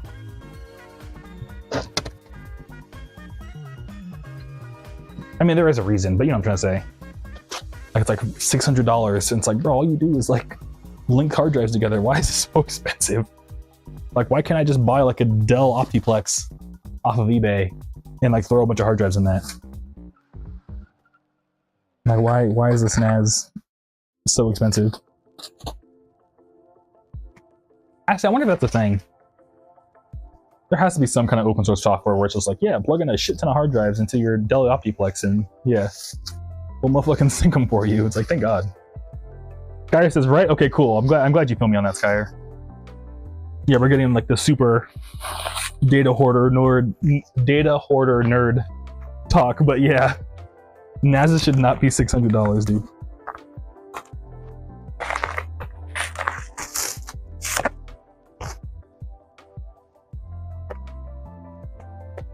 Oh my God.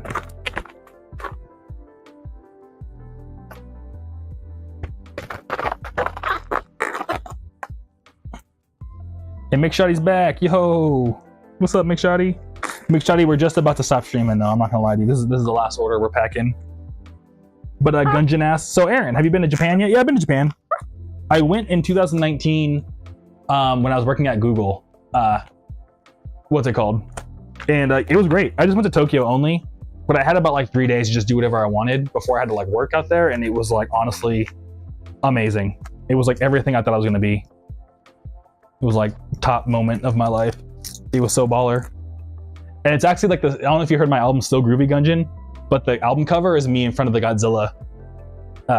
That's not edited. That's me actually doing that. That's why I'm wearing like a programmer shirt, because like I was there for work. So I was like, let me wear my programmer shirt. But like, yeah, I was like, I have to go take a picture at this Godzilla statue. But McShotty says, finally got my USB-C to 3.5mm jack. Hey, hell yeah, I got one of those too, dude. And McShotty, also unfortunate, but there's always streams. Yeah, exactly. Yeah, I mean, either people on Twitch or like I stream again on Thursday at 5 p.m. So yeah, same time Thursday. So you can always pull up. And Gunjan says, hell yeah. McShotty says, to hydrate, I got you. That's great. Thank you, Gunjan. And Rosa says, it's a cool picture. Thank you, Roses. I'm glad you like the picture. Yeah, it was a lot of fun to what's it called? Take it. And it was like, I don't know, it was cool too because I wasn't even making music then, but I was like, let me take this picture because I know at some point I'm gonna need it for when I, start making music again. And then I did, and then I was like, good thing I took that picture because I knew I wanted to. But McShotty says, I bought me some on-ear earbuds because I hated the pressure earbuds put on your ear. I feel that, dude. And Gunjan says, I'll be back Thursday. Hope to see you all there. Have a good evening. Oh, dude, thank you, Gunjan. I appreciate it. Yeah, I'm stoked to see you there, man. But yeah, on-ear earbuds, McShotty, I feel you on that. I don't like exactly earbuds inside your ear. It always feels weird to me. But cool, let me put everything away, and then yeah, I think we'll wrap it up. I'll make a thumbnail too. In fact, let me make a I'll make a thumbnail right now. Why not? Because I always like make a fun little thumbnail.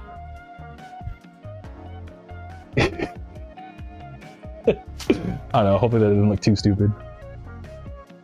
Oh my god! Now I ruined all the bubble wrap.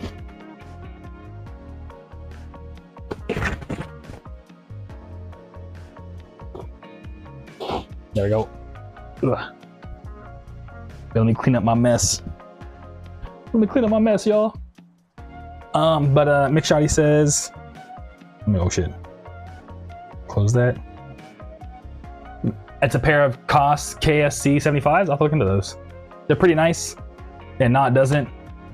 Oh, okay, yeah, exactly. Yeah, on-ears is sick. But yeah, I have the MKBHD recommended best headphones, the Sony WMX whatevers. I got this back when I was still traveling a bunch when I had like tech money, where I was working, I was earning tech money, working in work and stuff.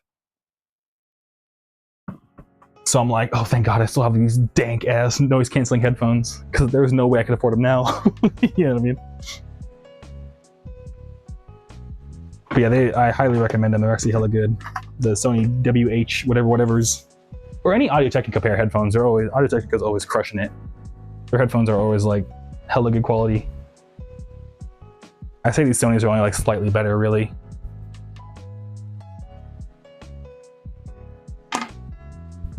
But sick, y'all. All right, put away my little chair thing. Put this back. Oh shit. No. Okay, thank God. I almost did the thing where you like slip the tape back in the dispenser. But cool. All right, I think that's it, y'all. So should you make another thumbnail? I'll make one more, just because I always do the very end of the video. I want to do like a headphone, like a hello. Which way are y'all? Y'all are this way. That's stupid. But yeah, all right, y'all. I'll catch y'all around. Stream again on Thursday. See y'all then. What's it called? Yeah, I'm sure we'll have orders and stuff, and we can just hang out as usual. And yeah, catch you around on Thursday. Take it easy, y'all. Thank you so much.